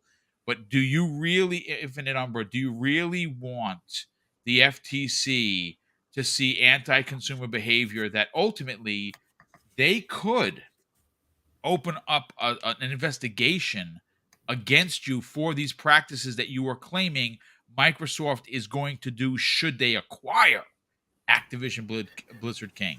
Imagine how hilarious that would be if it backfired like that and they started I would have an emergency podcast at midnight if just to talk about it. Yes. Count me in, Boom. Yeah. You like breaking, folks. Yeah, man, that would be crazy if that was to be the case. I think this is just further proof that Sony will be probably forced to come to the table in a way. And I've said this on a different podcast where I thought that Microsoft has kind of been playing chess a little bit. And I wouldn't even suggest 4D chess. Yeah, absolutely. And the thing is, like, you see what they did with Nintendo, Nvidia, and obviously with Valve. Of course, Gabe didn't need a signature. He's like, whatever. Microsoft is going to do. What did he say? We don't need a contract. Microsoft does what they said they're going to do. Exactly. And I mean, it's like, you want to not put it on Steam? Okay. So it's funny in that sense, if that were to be the case, but it's also funny too, because this right here destroys a lot of those narratives we see all the time. Yep. On Twitter, for instance, like J-Rock pointed out, he's like, why would you have to pay to keep something off a service that is unsustainable? And like you pointed out, the devs don't want. He makes a good point there. What would be the use of doing such a thing? And we had this controversy before where we had, I believe it was Resident Evil, that was prevented from coming onto it, if I'm not mistaken, from Sony. That is absolutely correct in saying so. Yep, you're right. Mm-hmm. And so I'm interested in finding that out. I actually would prefer Sony, kind of puff their chest out and say, no, we're not going to acquiesce and sign, because I want all the dirty laundry to be aired out in the way I actually do. I would love to see the inner dealings and workings behind the scenes, to further I guess establish what we've been thinking all along, you know what I mean? And that's that Sony plays relatively dirty. And not to say that it's not fair for business, just to say that for them to hypocritically call out Microsoft as far as being anti-competitive or anti-consumer is hilarious, coming from them, seeing how their paperwork would show what they're doing to keep things off of Microsoft, off of Xbox rather. So I for that reason alone, I want it to happen. I want to see that actually air out and and go to trial and have to hear this. But I think that Sony is going to acquiesce. I think they're going to cave. I think ultimately the trade secrets that are going to be revealed are going to be so damning and so controversial that there are two ways to look at this. You could throw it to the wind and like, what, we're just going to go where it's going to go. And I don't see Sony doing that. I think they're too strategic with their way of doing business. Listen, folks, make no mistake. They didn't accidentally fall into a hole and become market leader. They did that through lots of hard work, amazing games, great hardware, and marketing that I wish, honestly, Microsoft would adapt. And I'm not saying to be, a jerk, but their marketing has been nothing short of incredible. So they didn't accidentally get here, but while they're here, their bullishness, they're bullies, they're industry bullies, Crispy. They are again, I say this all the time. I'm not going to stop saying it because I want to reiterate on it. They currently turn the head of the industry to where they want it to go. That's what a market leader does, but that's also what a bully does. You hearing what I just said, Crispy, and being reported once again by Tom Warren, he says Sony might be forced to reveal how much it pays to keep games off of Xbox Game Pass. This is now damning. This is damning information. This is on the level of charging publishers a cross-play tax to allow you to play with other people. Ridiculous. What are your thoughts? Well, I mean, I've never hated completely what Sony does until I'd say the past 3 to 4 years. They have looked at things through their hourglass, which they created, and they see what they see. And that's the problem. Okay? Because I will sit on this hill until they actually do it. They have no multiplayer exclusives, people. That any of them that have come out are trash, my friends. This is why they purchased Bungie.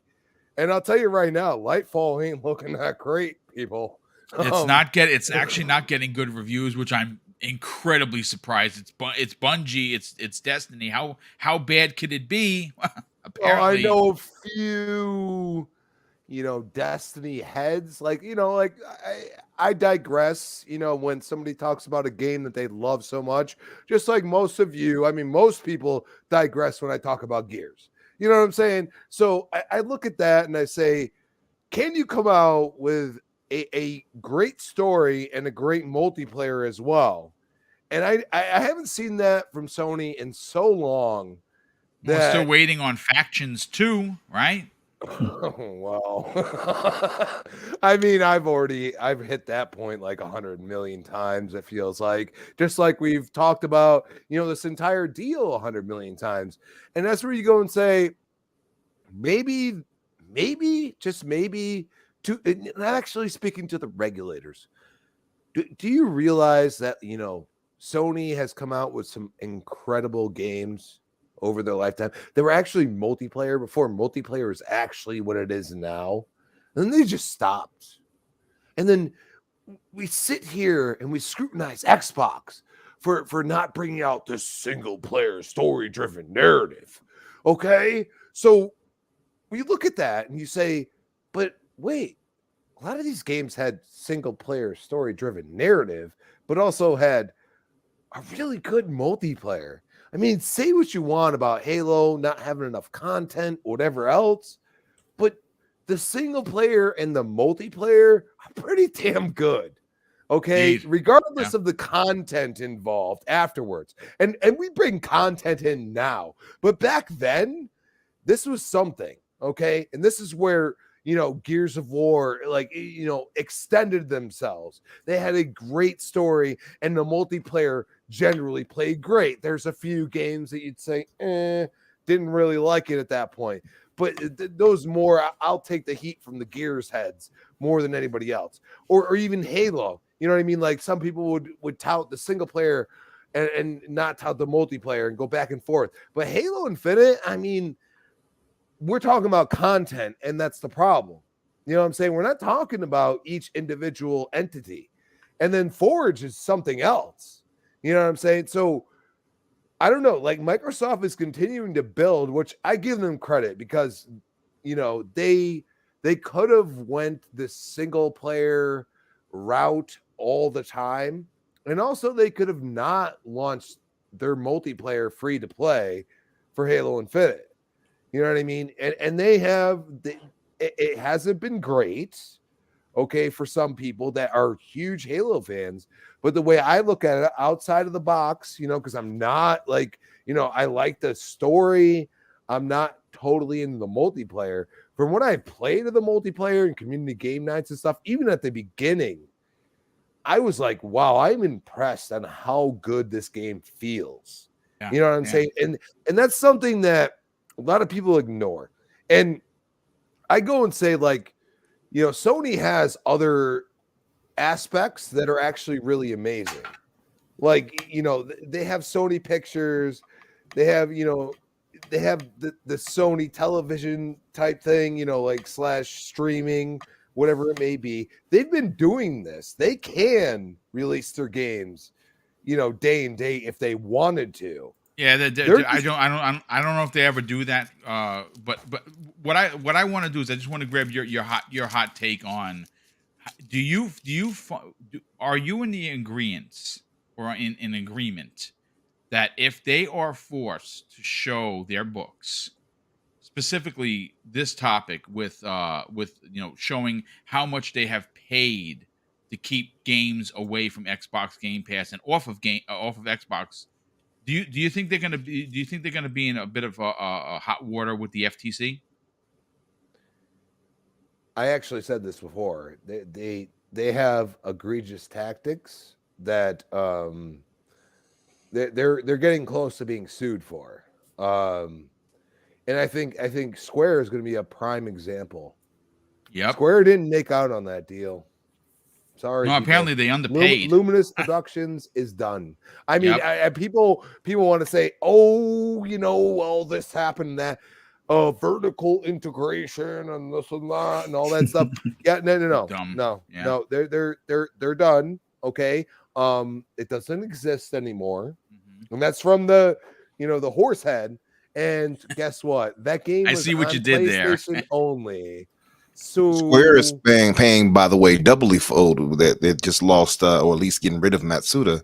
They're talking about. Yeah, that was announced this morning that they're changing. Yep. Listen, So that company needs massive change. Let's say, okay, so let's be hypothetical for a second. You know, I did change my Twitter handle to Crispy of Logic because, you know, I was on my Chiefs train because we won the Super Bowl, and I was Crispy of Kingdom for a period of time. But now I'm Crispy of Logic again because, you know, you talk about the Chiefs, I'm gonna say, we won the Super Bowl. Sorry. You know, being logical, if you really think about it, if Forspoken released day and date in their service, I think they would have gained more money from the subs, but they would have had to pay Square Enix up front. Yeah. Which would have made this game more lucrative in the end. And this is where I go and say, people talk trash about Game Pass, okay, and what they do, but, you know, nobody's calling them out for their contracts. People will say, oh, it didn't work out, but they signed that contract. There's a big difference. And I feel like, you know, Sony's like, no, we're going to fund this and this and that. And then we're going to have this contract, but it doesn't involve getting paid up front.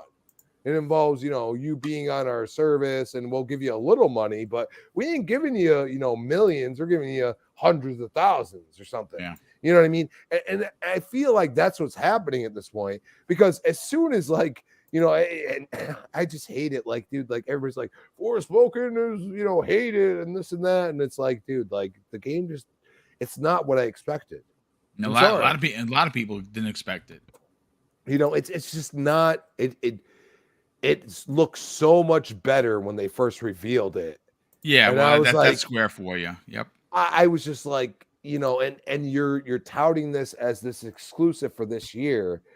You don't understand what's coming out. And that's where you go and say, like, realism and this and that. Like, anybody that was defending that was the people that are saying, oh, it doesn't look realistic enough. It's like, dude, like, this game doesn't look super realistic. Like, I thought the gameplay looked pretty good at times, but at the same time, I'm like, I don't know. Like, there's too many people like back and forth about this. And I'm like, you know, why would I justify buying a PS5 if it's not in their service? If it's in their service, it's a different story. And that's what I'm used to, because I play on Xbox and I understand that, you know, some games are just not for me. You know what I'm saying? Like that's where I'm at this point. And some people are finally realizing, you know, it's not just fodder. Like, some people really like these games. Are you know, like, look at how big Minecraft is. Look at the pixelation of it. Like, are we logical here? Are we understanding that not everybody is going to like a certain game, and that's okay? Like, No, yeah. there's a Yeah, lot of PlayStation gamers that are looking and saying, let's actually have Hellblade 2 come out, and then I might be pro Xbox all of a sudden. And it's like, why though? Like, you don't play multiplayer games. You need to experience this. You need to experience an Xbox Live party with 20 people in there or something like that. You know what I'm saying? You need to understand that, like, there are I've played games with 20 people in a party. Like, it is incredible, but it has happened. yeah. Okay. The multiplayer aspect of Xbox has been its strong point for a long time. So Listen, we Crispy, look at what they have said, okay, Mm-hmm. and what they have done, and we say, well, why are you focusing on Game Pass if you don't care about a subscription service? If a no, I subscription think they service care. is not viable, why in God's name are you caring about it so much that you are money-hatting people to not allow it on that service? It makes zero sense. And once again, it's just Sony being a hypocrite. Yeah, 1,000%. Absolutely. I think that they are incredibly hypocritical, especially accusing Microsoft of taking away Call of Duty when Phil Spencer said in the interview that was never the case. They immediately came to Jim Ryan with a contract, and he said no. Fuzzy, let's get your hot take on the information that was put out there by Tom Warren. Listen, Sony has a lot to be worried about. I think ultimately the public knowledge of it all is going to be a big problem for them. People are going to, I think first of all, we have over 730 people here, which is bonkers. We all knew this. We all know, we all seen the writing on the wall with Sony. We've talked about it for years. When you're the bully of the schoolyard, you get away with things. That's not in fact the case anymore. And I think that ultimately, if this does become public knowledge, if the FTC gets a chance to see all of the dealings that they have done to be the market leader, to make Xbox smaller, as Phil Spencer said, I kind of think they're in a bit of a pickle. What are your thoughts on Tom Warren reporting that we're going to finally learn how much they're actually spending to keep games off of the platform? I'm probably have a little bit of a different take on it, only because if the gaming media has shown us anything, is that they're always going to protect Sony to some extent. Now, Tom Warren and there's a handful out there that are going to probably be like, oh yeah, these are the details and this is all the juicy info. But a majority of the news outlets out there are going to be like, well, Xbox stole, Starfield from PlayStation fans and stole Hi-Fi Rush, and they were actually developing it, and they just didn't release it. They canned development. What you're saying, yeah. So I think what's going to wind up happening is that you're going to see almost like a change of story. It's like, oh, let's change the subject.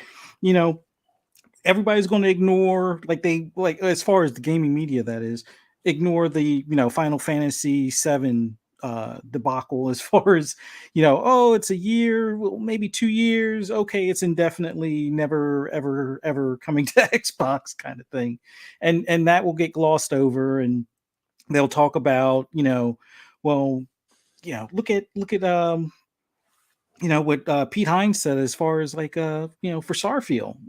So it's going to be misdirection from the media, but I look forward to seeing these details, because just for the simple fact that you have a lot of these games that it's like, well, why isn't that coming to Xbox for, it looked like it was going to be a year. Now it's 2 years, or, oh, they can't say anything until the day of the contract expiring. And then maybe, within 24 hours, they could say something afterwards. Like even for their own first party, like Deathloop and Ghostwire. Yes. I mean, we have, what is it? Sifu coming to Xbox, but it's like you could no marketing. They were barely able to talk about it. Now this is a game that came to PlayStation early February, so why is it still like on the hush hush that it's coming to Xbox? And then the same thing with the other game, not Lana, what was it? The one that looks like Kena. a Pixar movie kind of deal. Kena. Yeah, and like when Kenna's is that looks it coming to was Xbox? yeah, But that's an yeah, amazing game I no I one want to played. see Yeah. all of those details as far as how much they paid for how long. Like, what's the standard fare for a 6 month delay, or will typically when it comes to PlayStation over Xbox, it's a 1 year and 2 year as of more recently. With Xbox, usually if they 3 do something months, like that, it's 90 like 30 days. days to six Yes, it's months. cheap. Yeah. Mhm. Like with Stalker 2, I think originally it was only for like a month or something like that. I actually think Now, it was a couple of months, but I think since what happened with yeah. Ukraine, and again, you don't know if Microsoft came in on the back end and said, "Listen, you know what, we're gonna help you finish this up." Because if Microsoft invested, and I believe that they did, Mhm. into the development of the game, at that point, it's the same principle why Street Fighter V never came to Xbox, because Yeah, Sony stepped in and actually gave Capcom development dollars to finish the game. and even when Xbox gives Capcom money, like, okay, so what do you call them? Dead Rising 3 didn't come to PlayStation. Dead Rising 1 didn't, but Dead Rising 2 and 4 did. So it's like, and there was like a 1 year exclusivity, but by the time it came to PlayStation, all the DLC was included, kind of thing. Yep. Which it's just so funny that a lot of these PlayStation or gaming news outlets are going to probably just talk about the fact that the controllers still use AA batteries or something else ridiculous like, oh, the Series S is a potato and these devs said this when they didn't say that type of thing. So I'm looking forward to it. I just know that other than like podcasts and a few gaming journalists that are, I guess, more grounded or more, I guess, fair as far as what their platform preferences versus, news stories in general. Those are going to be the only ones that really talk about it. Your IGNs, your Kotakus. Oh, definitely not Kotaku. They'll go GameSpot back to the either. potato story, like I said. But Yeah. I'm looking forward to it. I hope all of that stuff gets exposed. But Jim Ryan's got that private jet. He's probably already flying back over to wherever Phil is or wherever Brad Smith is to get that contract signed. It's like, wait, we got a rubber stamp. Let's just let's sign this now so we can forget all about this stuff, type of thing. But we'll see how it pans out. Oi, Yeah, Phil, let's sign this contract. Oi. I'll meet you in the pub. Yeah, there you go. I don't know. I just want this thing. I just do want the deal done, folks. Honestly, I know a lot of people are tired of talking about it. I'm actually not. I've said this before and I'll say it again. I find it incredibly intriguing only because I've been gaming for a very long time. I've never seen anything quite like this.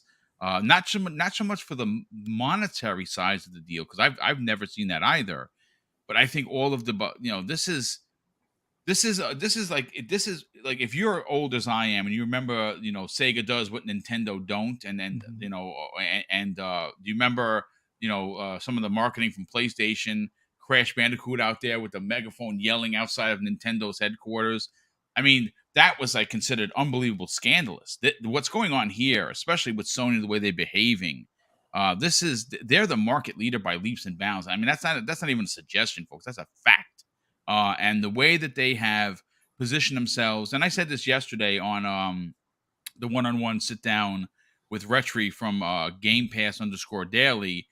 They're like in the movies. They're coming in with the crutch and the eye patch, and they're limping, and they got the head bandage, and they're like, "Oh no, that guy really beat me up." And they're the bully. It's crazy. But Dave, let's get your final opinion. I'll catch up on super chats again. I'm sorry to end the show a little bit earlier than normal. Normally it's 2+ hours.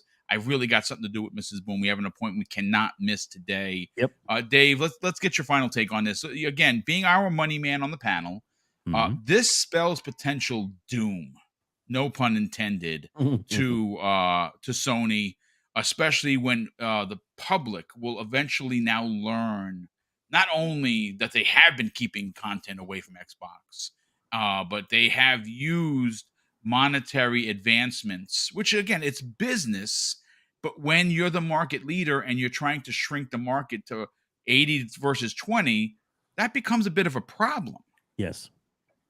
Yeah, it's definitely, it's not good business practice, and it's frowned upon, mostly because it's Anti-consumer. Exactly. It's anti-consumer, but it's also it doesn't set up a clean playing field for everybody. Like I said, obviously Sony has had the market leadership for a long time, and a lot of people would say, well, it's because they make better product and better games and better this and but that's your opinion.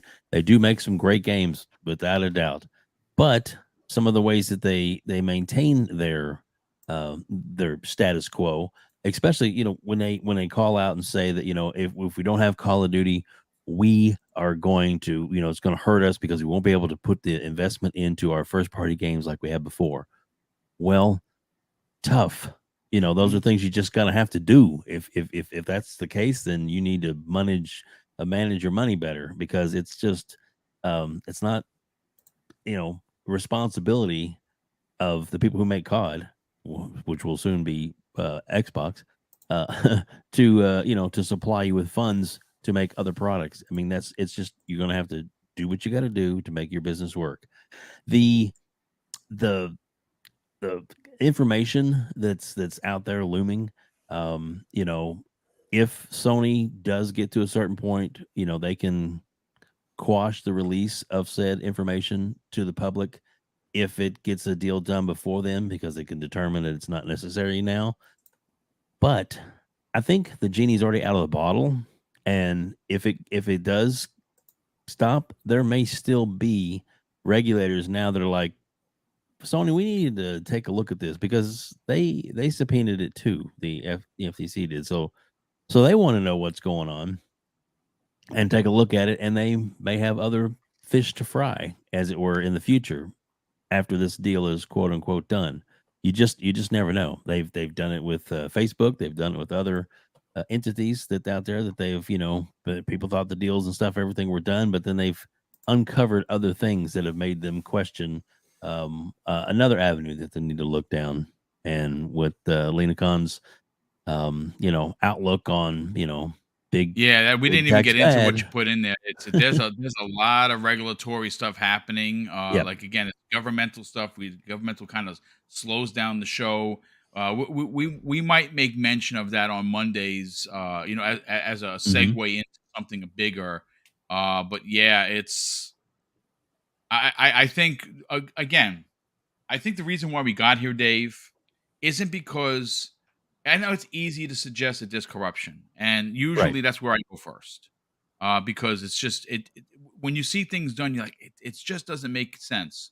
But I think ultimately, Dave, there is an ignorance factor, or not having the proper knowledge of how the gaming industry works for the CMA, for the EU Commission, for the FTC, and they took Sony at their word. And I think ultimately that is going to bite everyone in the rear. Don't do that. They're the market leader for a reason. I don't know. Continue. I mean, like you said, if you think they're being helpful because they're the leader, no, they're only going to help themselves, and that's clearly what they've been trying to do. It's like I said, we have a lot of information that should be coming our way soon. And I say that stuff's usually not supposed to be public, but they usually find their way out with leaks and things. Oh, there's going to be leaks, dude. There are going to be leaks. Exactly. You're going to see MLEX reporting on this almost instantly.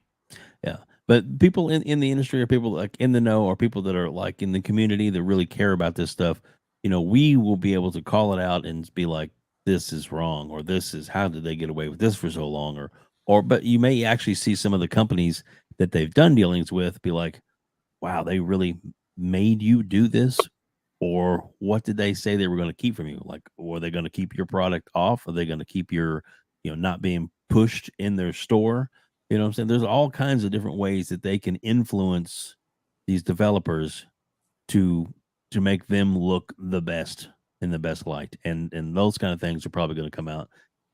Some of the casual gamers, average consumer, may not really see a big point in that, but hopefully the FTC is going to realize that it's a competitive advantage that Microsoft has been fighting up against for a long time. And we think that Sony, all we really asking for is a fair playing field for everybody who makes games, not just the market leader. And they may still maintain their market leadership for a long time to come. It might be a couple, maybe several Mhm. years before you see a shift in power. But at least it's going to give Microsoft and other companies the opportunity to maybe get the field tighter. And with that, even though Sony fans don't see it, they're actually going to be better in the long run for that, because it's going to make Sony work harder for their money. And that's Yeah. probably been lacking for a long, long time. Yep, I absolutely agree. Ladies and gentlemen, that is going to do it for this week's new episode of Breakfast with Boom. Let me catch up with some of the super chats, and then we'll get everyone on out of here, so you can start your weekend or your Friday off. For Tim the Sorcerer, good friend of the program, who's been a channel member for 7 months, says, "Love your Boom panel and chat, but I gotta plug Living Split Screen, and you should. Steel Rain and Pong Soul are just about 240 subs away from 1K. Yeah, that's another one. They do such great work Saturdays, 10 a.m. Eastern Standard Time. Living Split Screen, Pong Soul, and of course I Steel Rain on Twitter. Great work. It should be added to your weekly roundhouse, if you will, of podcasts you listen to. Head over there and subscribe to their channel. There are 240 subs away from 1K, and they deserve that more than you could possibly know. Get over there, sub them, and tell them Boom sent you. Gamer by Choice, generous friend of the program, who's been a channel member for over 2 years. Thank you for that. He says this after dropping a $5 super chat. I think you forgot to mention major media outlets are still scared of Sony's bullying. Do not expect big outlets to change unless that fear is removed. That's very true. They do bully themselves into first place, and we have heard, and this, folks, I've talked about it before.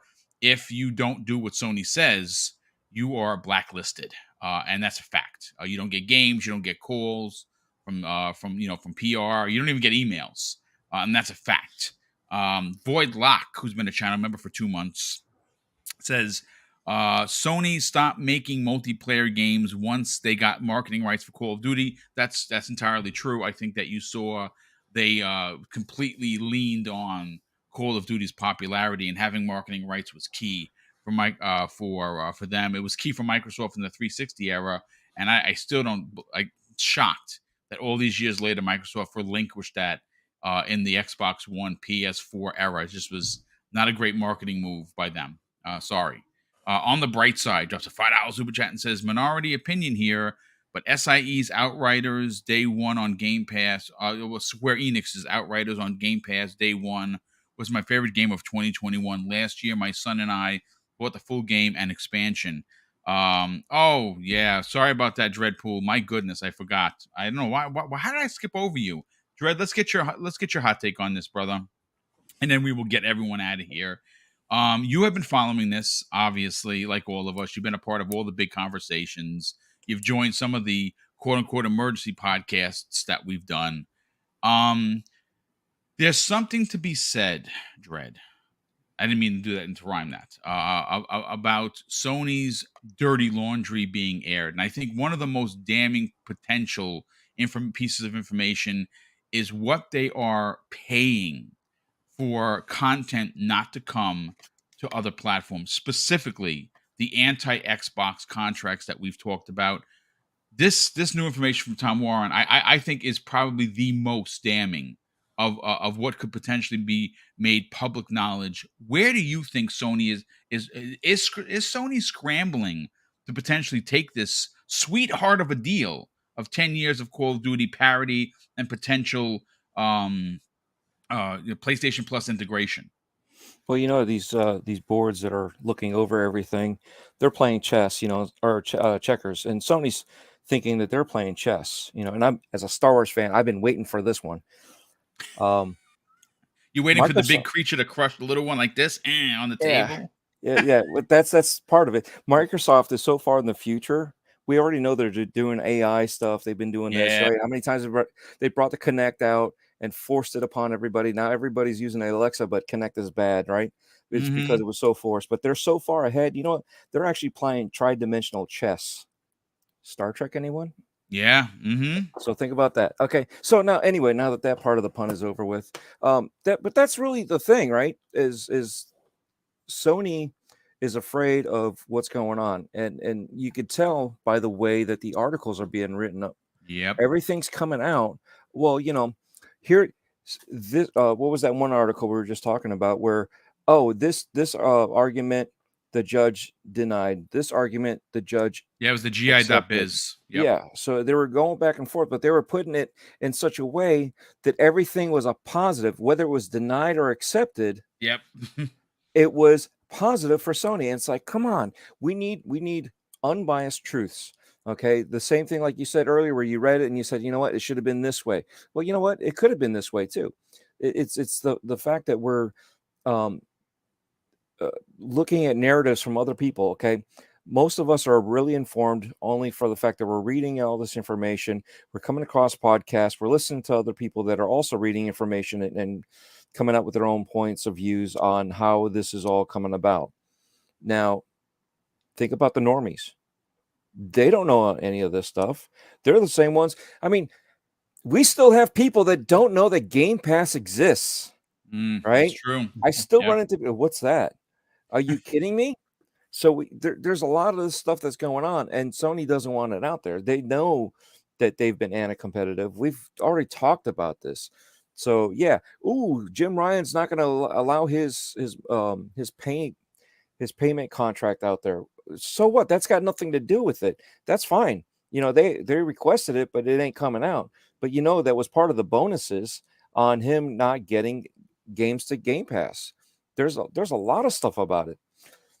So yeah, thanks, Punty. Thanks. What's Game Pass? I don't know.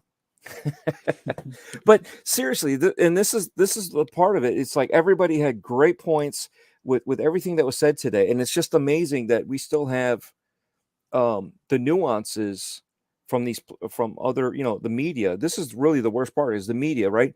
They're scared because who gives them the PlayStation games? Who gives them access to the PlayStation consoles ahead of time? Sony controls the narrative. Miranda Sanchez finally got an Xbox because she was questioned. Why don't you? She's like, I can't afford it on my salary. And finally the community got up about that and said, hey, Xbox, why can't she get one? And sure enough, because her company couldn't assign one to her, Xbox gave one to her. Right. And that's good business. No narrative behind it. Right. Have we seen any pro Xbox from her other than, hey, thanks Xbox? But she's been pretty much on the ball with everything that she's done. Yep. It hasn't been cited one way or the other.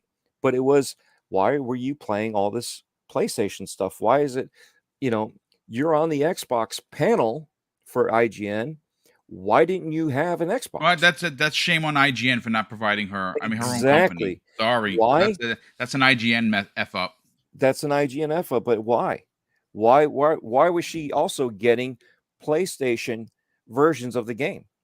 See, and that's because Sony's heavily invested in IGN, just like they are with Kotaku, just like they're in GameSpot and a few other places. Absolutely. So you play Connect the Dots and you see where everything's going, right? You got to bring out the board and put all your little pins in there and put all the string back and forth across the pictures, and that's what you get. Everything is right there, and it's not that it's unbelievable. It is, but when you sit back and you see all this stuff and you put it all together, right? We're the ones that are here. That's why I say we're part of the elite. We're not the hardcore. We're not this. We're part of the elite because we're so involved in this. We don't just play games all the time. We don't talk about it all the time. We research everything that's going on behind the scenes and bring it out and try to collaborate other people's information too. So we try to make sure that what they're saying is correct, so that we bring it out to you guys with our opinions. And it's our opinions. We're not just saying, oh, this is fact, this is factual, when it's just an opinion. You know what I mean? So we try to tell you the straight up facts, the opinions, and this is what journalism should be.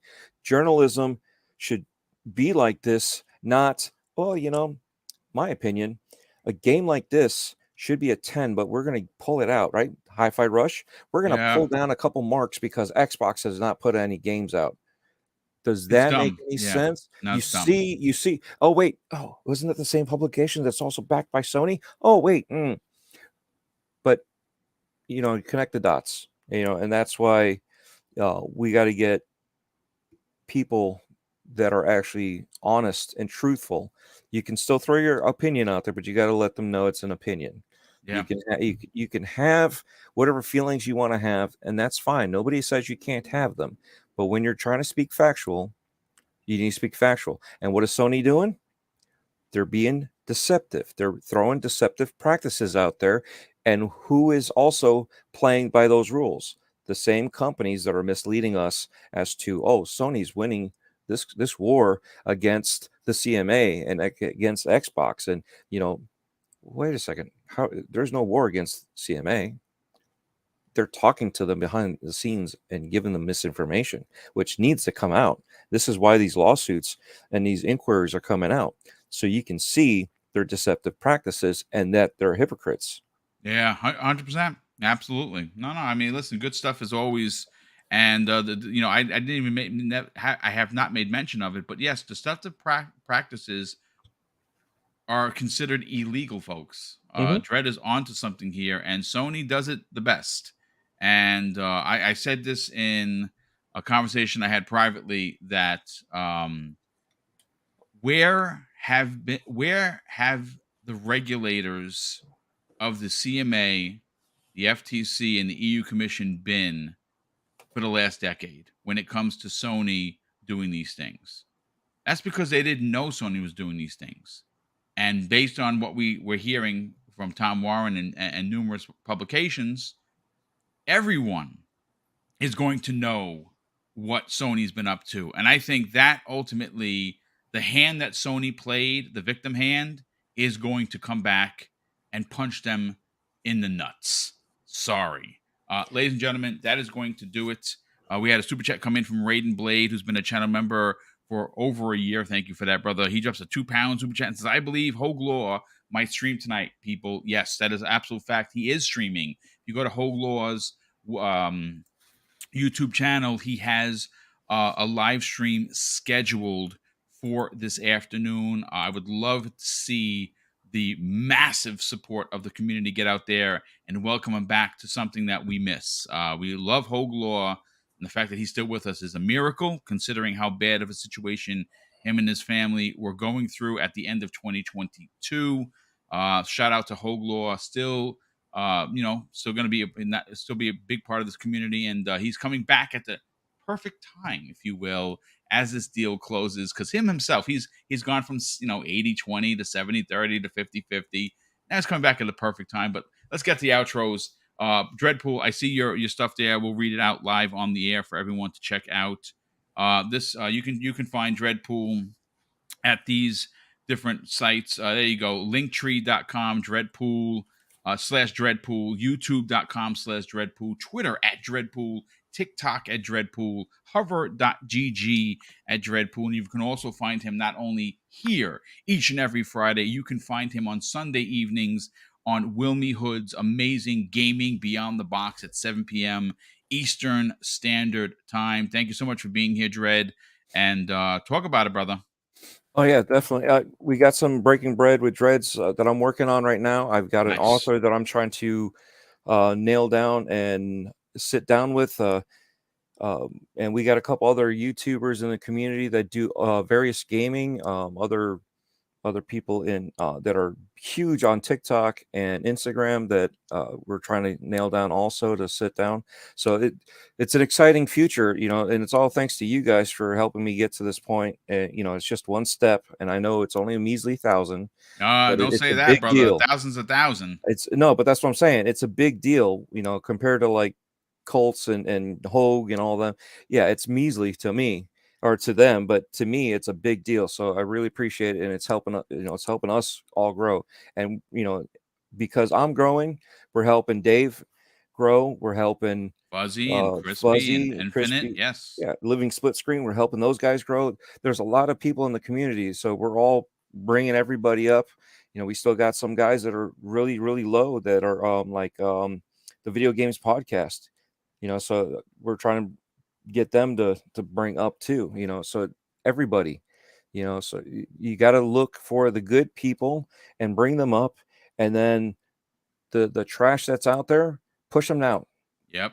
You know, don't give them attention. Don't even mention them. I know we kind of brought them up a little bit, and I even threw off their names so that way it wasn't exactly who they were. But again, let's not give them any mind, and let's give the positivity and support to everybody that's speaking truthfully, like Tom Warren, everybody that's doing these podcasts. Let's bring everybody up, and we can actually have a better community and a better life in gaming overall. Yeah, So again, absolutely, thank you. brother. Thank you so much for being a part of the show. And love to see the growth. Love to see the tenacity that comes with the channel that you have made. And it's great that you're seeing incredible success. Infinite Umbra, speaking of success, speaking of potentially doing your own channel, you're working on that right now. You have some information on that you want to share. And more importantly, where can people reach out to you and strike up a conversation on social media? But where people can also find you tonight at 8 p.m. Eastern Standard Time. Yeah, you know, it's funny. We won't have a show again this week because Risket is out in Bali living his best life. Okay. That's why I was free today. I'm like, let me join in on somebody's show. Let me get in here. I need to talk. But yeah, you guys can find me on Twitter, of course, on Infinite Umbra or Umbra Infinite. You'll find me either way.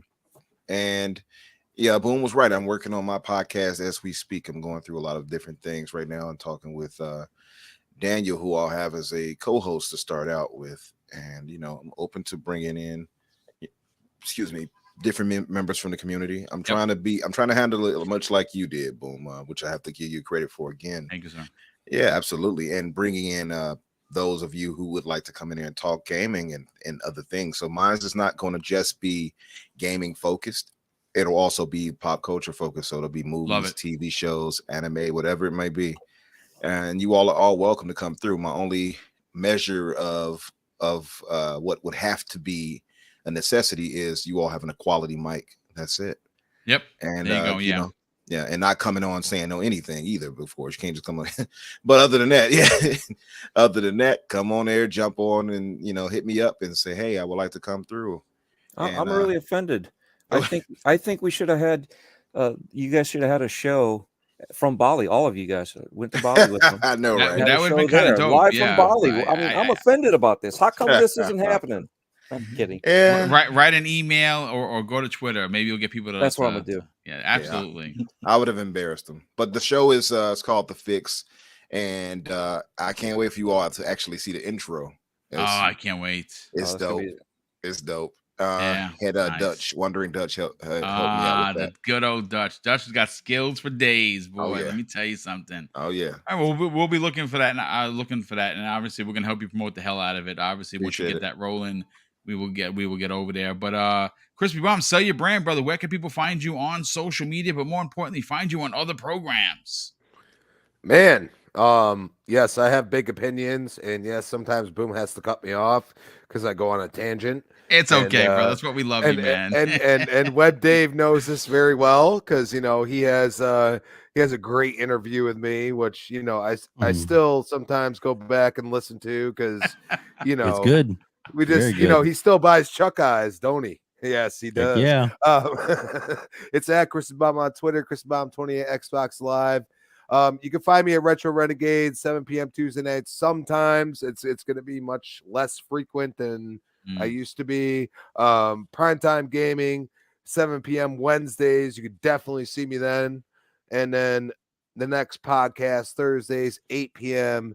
And back here when it's extra spicy, you know, we're talking Carolina Reaper, baby. Let's go. Oh my goodness. I love it. I love the slanderousness. It's well earned, and we love having you a part of any show that you're on, specifically on Primetime Gaming. And we love when you come back and you hang out. And like I said, you always seem to show up when it's extra spicy. Today was a spicy one, and we appreciate you being here. Fuzzy Belvedere, sell your brand, brother. Talk about where people could find you on social media, but more importantly, subscribe to your YouTube channel, which is the best place for anything and everything in racing. I just want to thank you for having me on, and everybody that came to interact with us in the chat and watch us live, and those that'll catch us on replay.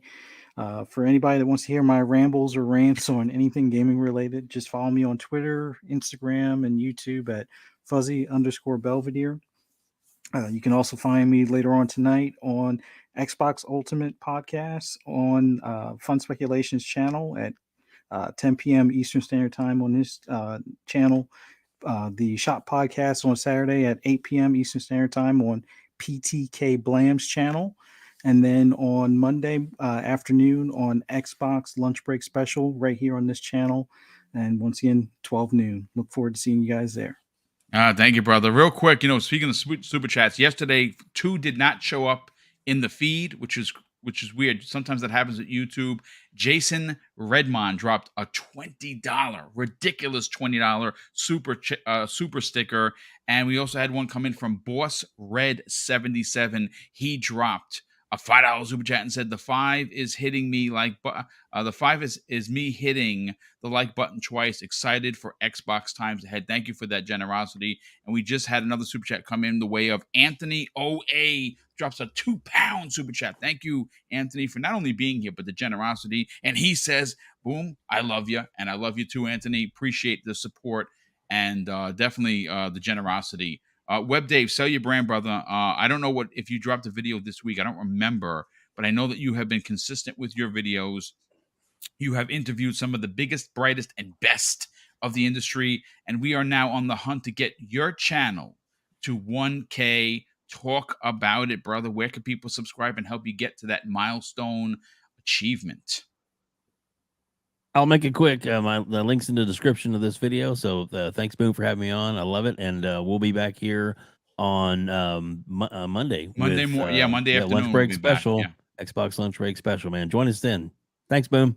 Yeah, listen, brother, you don't have to make it short, but listen, we appreciate you being a part of the show. 2 shows per week, both bookends, him and Fuzzy for that matter. And expect Monday's Xbox lunch break special to be as good as today's. This week has been incredible for getting new people to find the channel.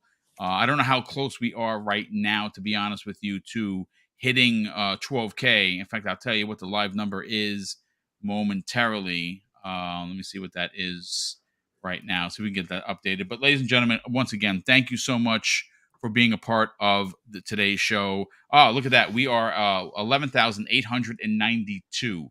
So we are 108 subscribers away from 12K. I'd love to hit it in the month of March, and we just started, so I think we have a good shot at doing that.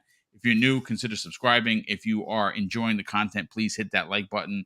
And of course, I'm going to close out the show with something that's important to me, folks. Hopefully one day it'll be important to you. And that's something that my dad taught us when we were kids. And he would say, Craig, treat others how you want to be treated. And also, it doesn't cost anything to be nice. You live by those rules, son, I can guarantee you're going to have an awesome day. So take care, everyone. And we'll see you next week on the newest episode of Breakfast with Boom.